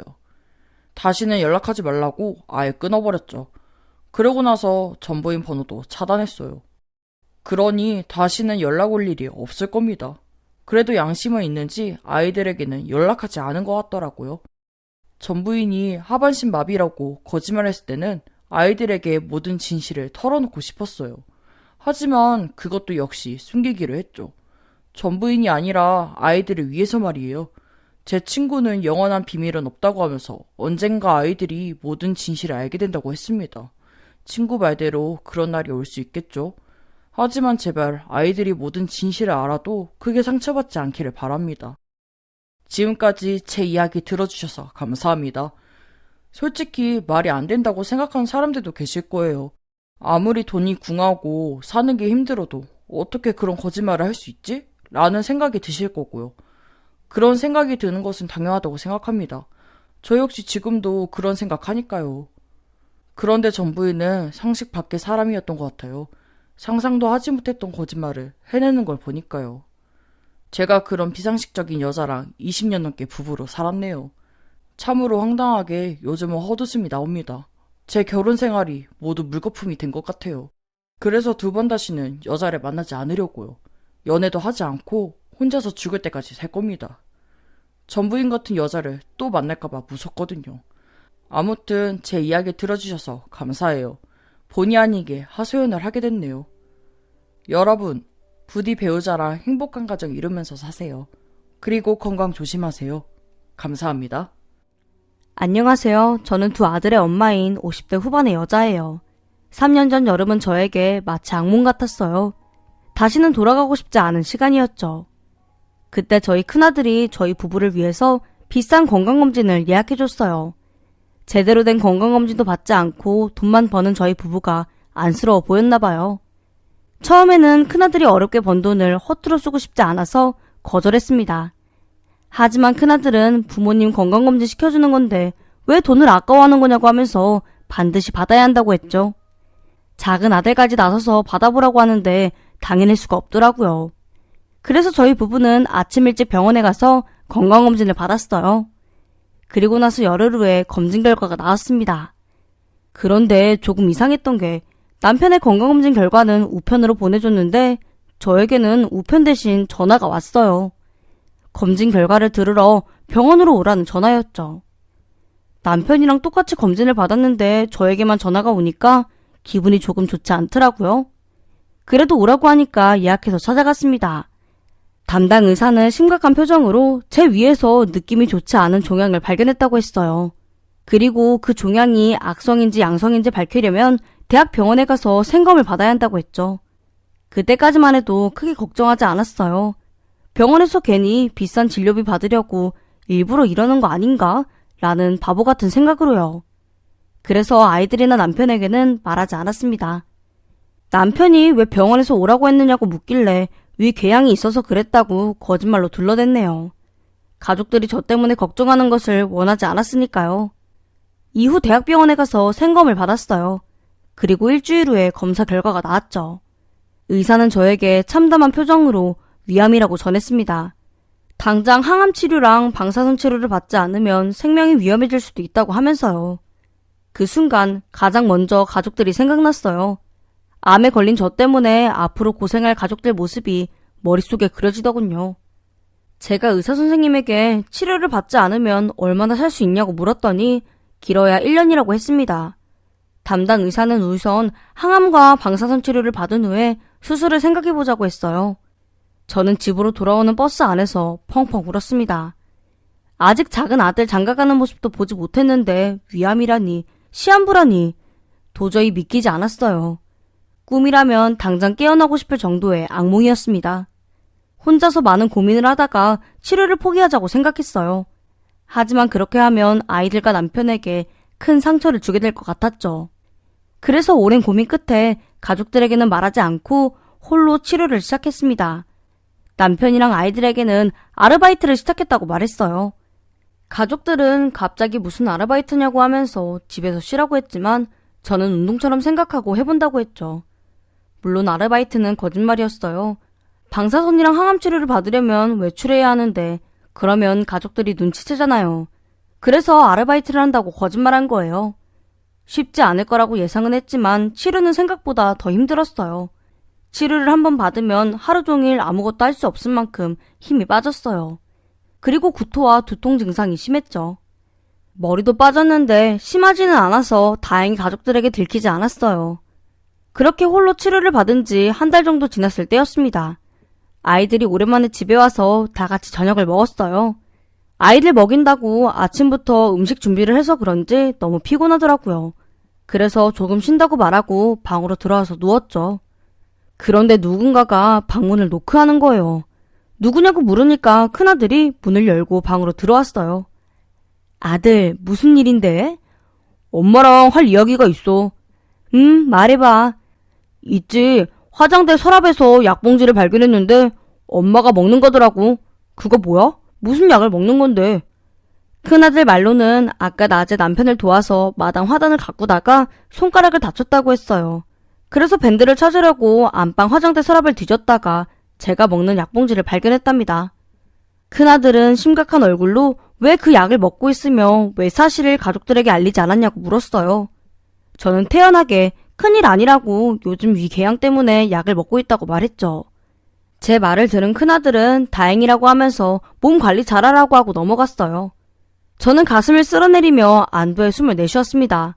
잘 넘어가서 다행이라고 생각하면서요. 하지만 사실 잘 넘어간 것이 아니었어요. 큰아들이 일부러 넘어간 척 연기한 거였죠. 제 입에서 솔직한 대답이 나오지 않을 거라는 것을 아주 잘 알았던 겁니다. 3일 후에 회사에 있어야 할 큰아들이 집으로 찾아왔어요. 무슨 일이냐고 물었더니 아들이 펑펑 울면서 그러더군요. 지금 치료는 잘 받고 있냐고요. 제가 그게 무슨 말이냐고 물으니까 3일 전에 제가 먹는 약 하나를 몰래 가져갔다고 했어요. 그리고 나서 그 약이 뭔지 알아봤답니다. 큰아들이 도대체 어디가 얼마나 아픈 거냐고 묻길래 솔직하게 대답했어요. 더는 숨길 수 없다고 판단해서요. 제가 위암이라고 했더니 큰아들이 막 울면서 당장 입원해서 수술 받자고 하더군요. 저는 일단 방사선 치료랑 항암 치료를 받아본 후에 수술을 결정하기로 했다고 말했죠. 그러자 큰아들이 이제부터 병원에 갈 때 본인이랑 같이 가자고 하더라고요. 다른 가족들에게는 말하지 말아달라고 부탁했어요. 하지만 큰아들은 그럴 수 없다고 당장 가족들에게 사실을 말하겠다고 했습니다. 이후 큰아들은 곧바로 작은아들과 남편에게 제가 아픈 사실을 말렸어요. 작은아들도 제 앞에서 펑펑 울면서 어떻게 그런 일을 숨길 수 있냐고 했죠. 남편도 마찬가지로 울먹거리면서 남편인 자기한테라도 말하지 그랬냐고 하면서 오히려 저에게 미안하다고 했어요. 본인이 힘이 되어주지 못한 것 같다고 하면서요. 저는 남편에게 아니라고 가족들에게 민폐 끼치기 싫어서 말하지 않은 거라고 달랬습니다. 그리고 이제부터는 가족들이랑 함께 암을 이겨내보겠다고 말했어요. 그 뒤로 저는 항암이나 방사선 치료를 받으러 갈 때 가족들과 함께 다녔어요. 남편과 아이들이 순번을 정해서 번갈아 가며 저랑 동행해줬습니다. 남자 셋이 꼭 제 보디가드 같더군요. 어찌나 든든하던지 금방이라도 암이 다 치료될 것 같았습니다. 그러나 곧이어 암보다 더 지독한 현실이 저희 가족 앞에 들이닥쳤어요. 바로 제 치료비 말이에요. 보험도 있고 요즘 암 환자를 위한 시스템이 잘 되어 있어서 예전보다 치료비가 비싸진 않답니다. 하지만 그런 치료비도 저희 가족에게는 큰 부담이었어요. 큰아들이랑 작은아들이 치료비를 보태주긴 했지만 언제까지 아이들에게 의지할 순 없는 거잖아요. 어떻게든 저희 부부가 해결해야 하는 거죠. 남편도 저랑 비슷한 생각을 했던 것 같아요. 어느 날 갑자기 저에게 섬에 들어가야 될 것 같다고 하더군요. 섬이라고? 거긴 왜? 전라도 쪽에 있는 외딴 섬인데 거기서 내 친구 지인이 양식장을 한대. 돈을 꽤 쏠쏠하게 주나봐. 거기 가서 일 좀 해보려고. 설마 내 치료비 때문이야? 그런 거면 그만둬. 거기 갔다가 괜히 당신 몸만 망가져. 그러니까 절대로 가지마. 남편은 저를 위해서라면 외딴 섬이 아니라 무인도라도 갈 수 있다고 했어요. 그러니 본인은 걱정하지 말고 제 치료에만 신경 쓰라고요. 하지만 저는 남편을 그곳으로 보낼 수 없었습니다. 남편이 섬에서 고생하는데 어떻게 마음 편하게 치료를 받을 수 있겠어요. 제가 막 난리를 피우면서 안 된다고 하니까 남편이 알겠다고 가지 않겠다고 하더라고요. 저는 남편이 제 말을 들어줄 거라고 생각했어요. 하지만 남편은 이틀 후에 달랑 편지 한 장만 남긴 채 집을 나갔습니다. 암 걸린 시한부 아내를 위해 돈 벌러 외딴 섬으로 들어간 거예요. 편지에는 미안하지만 저를 위해서는 이게 최선이라고, 그러니까 걱정하지 말고 치료 잘 받고 있으라는 내용이 적혀 있었죠. 아이들에게도 그 편지를 보여줬더니 울면서 그러더군요. 아빠 마음을 이해할 수 있을 것 같다고요. 저는 그런 아이들에게 당장 그 섬에 가서 아빠를 데리고 오라고 했어요. 하지만 아이들은 절대로 아빠가 우리 말을 듣지 않을 거라고 하면서 그냥 아빠를 내버려두라고 했습니다. 그래서 저는 남편이 몸 건강하게 지내기만을 바랄 뿐이었어요. 처음에 남편은 저에게 자주 전화했어요. 전화로 본인의 일과도 말해줬죠. 달마다 제 통장으로 돈도 보내줬습니다. 남편이 보내준 돈은 생활비와 치료비로 사용하기에 충분한 돈이었어요. 하지만 아무리 남편이 잘 지낸다고 말해도 걱정되는 것은 사실이잖아요. 그래서 제가 남편에게 아이들이랑 함께 섬으로 가겠다고 했습니다. 그런데 남편은 와봤자 저만 고생한다고 하면서 절대로 오지 말라고 하더군요. 그러면 아이들만이라도 보내겠다고 했는데 한사코 거절했어요. 괜히 아이들 고생시키고 싶지 않다면서요. 얼굴 한번 보지 못해서 아쉬웠지만 잘 지내고 있다고 말하니 조금은 안심했습니다. 그래서 남편 말대로 씩씩하게 힘든 치료를 이겨냈어요. 항상 남편을 향한 고마운 마음을 간직한 채로 말이에요. 그런데 저를 위해서 외딴 섬으로 들어간 남편의 전화가 시간이 지날수록 뜸해지기 시작했습니다. 예전에는 일주일에 한 번씩 전화했는데 조금씩 시간이 지나면서는 한 달에 한 번씩 전화했어요. 그러더니 몇 달이 지나니까 아예 전화를 하지 않는 거예요.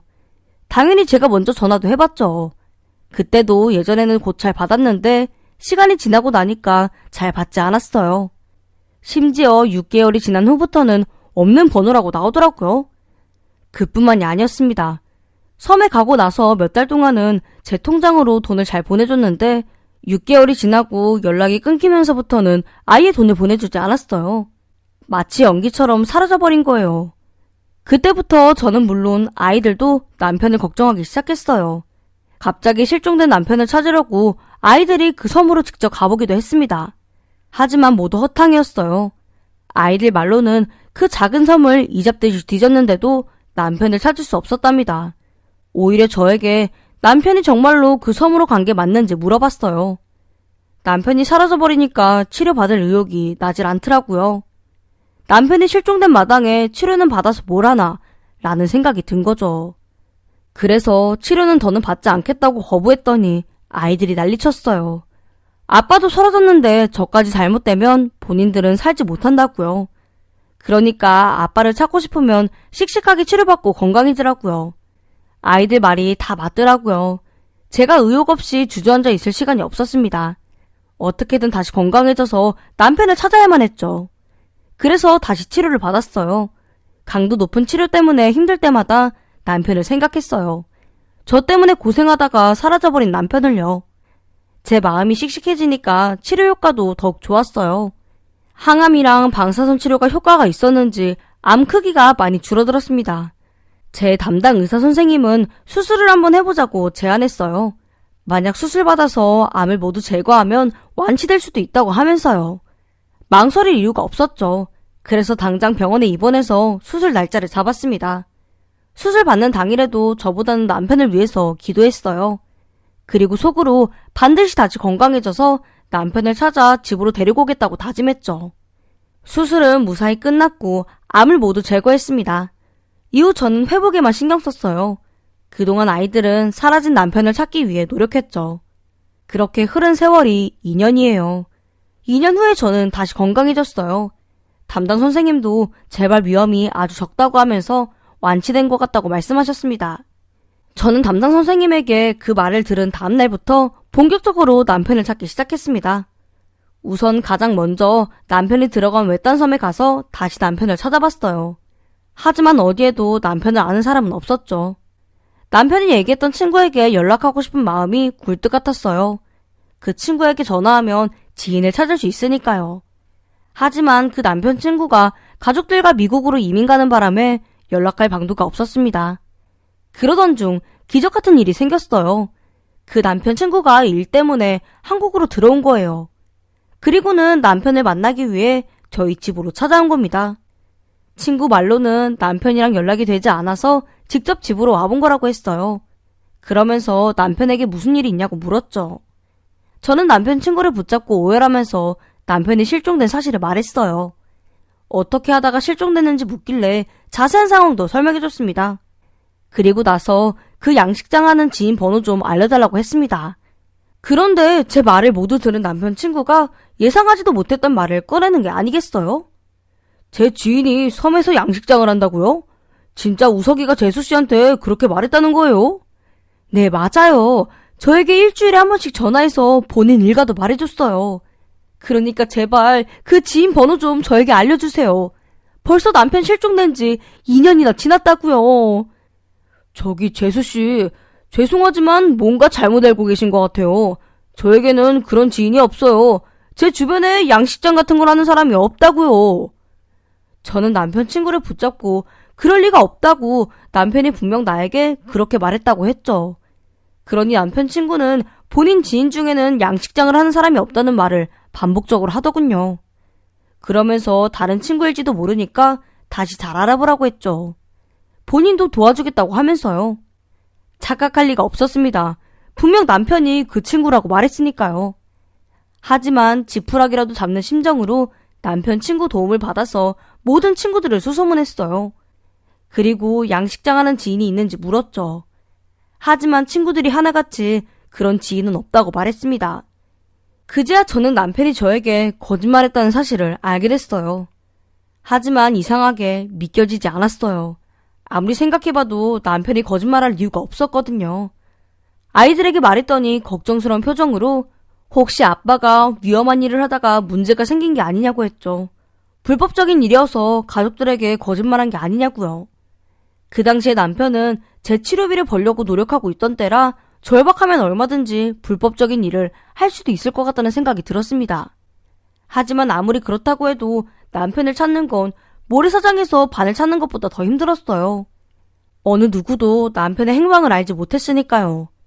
그러던 어느 날이었습니다. 그날도 침대에 누워 끙끙 앓으면서 남편을 생각하고 있었어요. 그런데 누군가가 초인종을 누르더라고요. 나가보니까 남편 고등학교 동창이 서 있었어요. 제가 어쩐 일이냐고 물었더니 저에게 해줄 말이 있다면서 시간을 좀 내달라고 하더군요. 저는 일단 남편 동창을 집 안으로 들어오게 했어요. 그리고 나서 차를 내어주면서 무슨 일인지 물었죠. 남편 동창은 한동안 말이 없었어요. 무슨 할 말인지 몰라도 선뜻 말하지 못하고 머뭇거렸습니다. 제가 그런 동창을 보면서 그냥 편하게 말하라고 했더니 큰 한숨을 내쉬면서 그러더군요. 저희 가족이 남편을 수소문하고 있다는 사실을 진작 알고 있었답니다. 몇 번이고 저에게 연락하고 싶었는데 용기가 없어서 하지 못했대요. 그러면서 남편이 어디에 있는지 알고 있다고 했죠. 제가 그 말을 듣자마자 동창을 붙잡고 막 울면서 우리 남편 어디에 있냐고 제발 알려달라고 혹시 남편에게 무슨 일이 있냐고 물었어요. 제 물음에 동창은 어두운 표정으로 저에게 미안하다고 사과했어요. 저를 속일 생각은 없었는데 본의 아니게 그렇게 됐다고 하면서요. 그동안 양심의 가책을 느꼈대요. 사실을 말하고 싶은 마음도 있었는데 제가 암치료 중이라서 더욱 말할 수가 없었답니다. 저는 남편 동창이 도대체 무슨 말을 하는지 이해할 수 없었어요. 그래서 알아듣기 쉽게 말해달라고 했더니 저에게 무슨 쪽지를 하나 건네주더라고요. 쪽지를 확인했더니 처음 보는 주소였어요. 남편 동창 말로는 그 주소에 남편이 있다고 했죠. 그러면서 진실을 알고 싶으면 직접 찾아가서 보라고 했습니다. 그렇게 동창이 돌아간 후에 저는 바로 아이들에게 연락했어요. 제 연락에 아이들은 회사 끝나자마자 집으로 왔습니다. 저는 아이들에게 동창이 저에게 해준 말을 그대로 전했어요. 당연히 동창이 건네준 쪽지도 보여줬고요. 아이들은 쪽지를 보다가 내일 당장 다 같이 찾아가 보자고 했습니다. 다음 날이 평일이었는데 아이들이 회사를 하루 쉬고 아침 일찍 저희 집으로 왔어요. 그리고 저를 태우고 동창이 알려준 주소로 향했죠. 작은 아들이 내비게이션을 찍어봤는데 집에서 1시간 30분 정도 걸리는 거리더라고요. 주소에 도착하자마자 아이들과 함께 차에서 내려서 주변을 둘러봤어요. 제 눈앞에 펼쳐진 광경은 전혀 예상하지 못했던 모습이었죠. 왜냐하면 남편 동창이 알려준 주소에는 고급 빌라가 있었거든요. 심지어 주변이 전부 고급 빌라였어요. 그때 경비원처럼 보이는 남자가 지나가길래 붙잡고 물어봤습니다. 쪽지에 적힌 주소가 여기가 맞냐고요.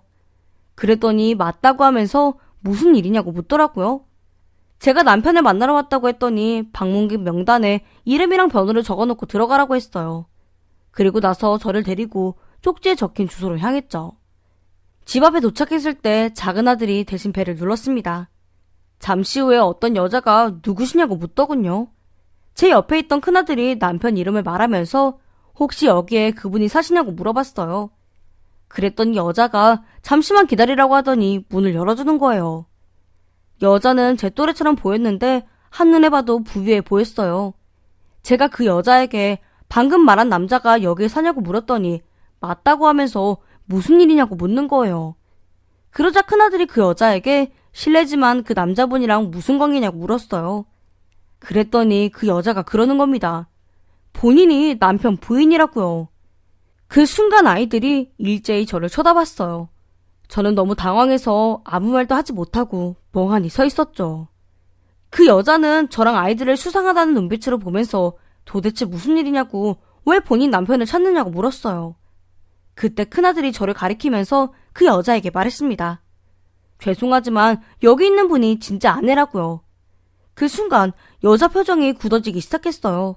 사색이 된 얼굴로 저를 위아래로 훑어보았죠. 그러면서 저에게 경악스러운 말을 했습니다. 죽은 거 아니냐고요. 본인은 지금까지 제가 죽은 줄 알았답니다. 그때였습니다. 욕실 문이 열리면서 낯이 익은 남자가 거실로 나왔어요. 바로 제 남편이었죠. 샤워 가운만 입은 채 수건으로 머리를 털면서 거실로 나온 남편은 저랑 아이들을 보자마자 소스라치게 놀랐어요. 아이들은 남편을 보자마자 지금 이게 어떻게 된 일이냐고 소리쳤죠. 저는 바로 신발도 벗지 않은 채 집 안으로 들어갔습니다. 그리고 남편 멱살을 잡고 도대체 이게 어떻게 된 일인지 바른 대로 말하라고 소리쳤어요. 그러자 남편이 고개를 숙이면서 미안하다고 면목이 없다고 하는 거예요. 그 여자는 어처구니 없다는 듯이 웃으면서 남편에게 전 부인은 분명 사망했다고 하지 않았냐고 따져 물었고요. 그랬더니 남편이 제가 암 판정 받기 전부터 그 여자, 아니 내연녀랑 바람을 피우고 있었답니다. 내연녀는 술자리에서 알게 된 친구의 친구래요. 그러던 중 제가 암에 걸려 시한부가 됐다는 사실을 알게 된 거죠. 남편은 기회라고 생각했대요. 저랑 떨어져서 그 내연녀랑 같이 살 기회요. 그래서 남편이 저에게 돈을 벌러 외딴 섬에 들어간다고 거짓말을 한 거예요. 애초에 남편은 그곳에 가지도 않았어요. 가족들을 모두 속이고 내연녀가 혼자 살던 고급 빌라로 들어간 겁니다.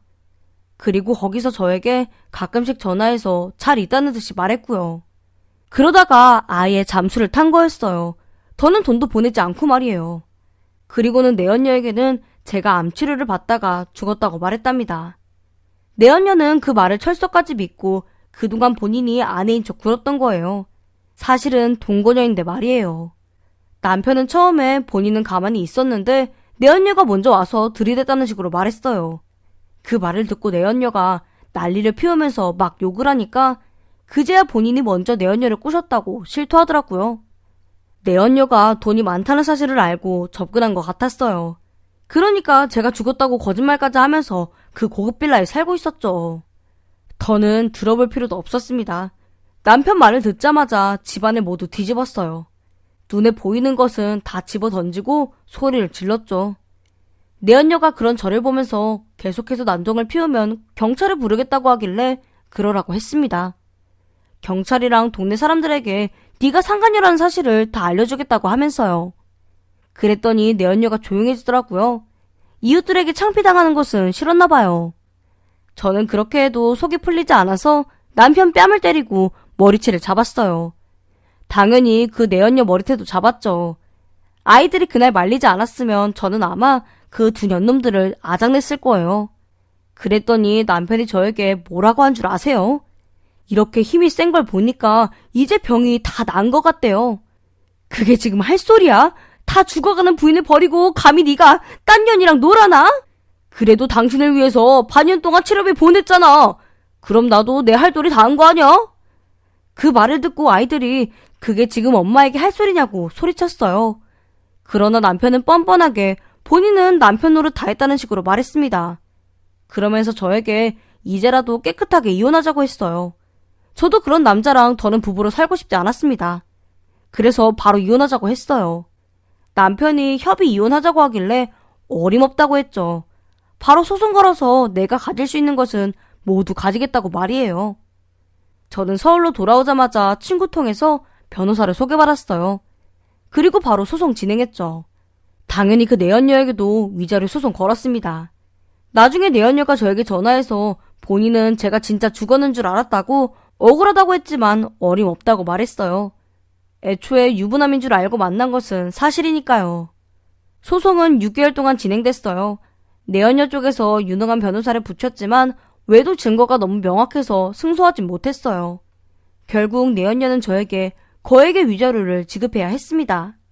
물론 남편도 저에게 재산 분할도 하고 위자료도 지급해야 했어요. 나중에 이혼하고 나서 알게 된 사실인데 그 고급 빌라에 사는 이웃들에게 소문이 퍼졌나 봐요. 그래서 주민들이 내연녀에게 당장 이사가라고 했답니다. 결국 내연녀는 동네에서 쫓겨나 지방으로 이사갔다고 들었어요. 이사갈 때 남편은 데리고 가지 않았나 봐요. 들어보니까 남편이 그 내연녀에게 차였답니다. 한순간에 오갈 곳이 없어진 남편이 아이들에게 전화해서 도와달라고 했지만 아이들이 모두 매몰차게 거절했대요. 현재 남편이 어디에서 어떻게 사는지 몰라요. 아마 친구들에게 빌붙어서 살겠죠. 관심도 없습니다. 저는 이혼 후에 위자료로 여유롭게 살고 있어요. 이제는 저만 생각하면서 살려고요. 제가 처음 암 진단을 받았을 때는 좌절했었습니다. 왜 하필 나에게 이런 시련이 오는 거지? 라고 생각하면서 신을 원망했죠. 하지만 돌이켜 생각해보면 오히려 신이 도와주신 것 같아요. 암에 걸린 덕분에 남편의 실체를 알게 됐으니까요. 만약 제가 아프지 않았으면 저는 지금도 남편이 바람을 피우는지 몰랐을 거예요. 그만큼 남편이 철저하게 행동했으니까요. 그래서 지금은 긍정적으로 잘된 일이라고 생각하고 있습니다. 하지만 아직은 남편에게 배신당한 상처가 남아있어요. 그러나 저는 어떻게든 이겨낼 겁니다. 암도 이겨냈는데 배신당한 상처쯤은 아무것도 아니에요. 지금까지 제 이야기를 들어주셔서 감사해요. 여러분의 가정에는 행복만 가득하길 빌겠습니다. 건강하세요. 오늘의 사연에 여러분의 소중한 댓글 기다리면서 구독, 좋아요, 공유는 물론 알람 설정도 부탁드립니다. 그럼 오늘도 함께 읽어주셔서 감사합니다.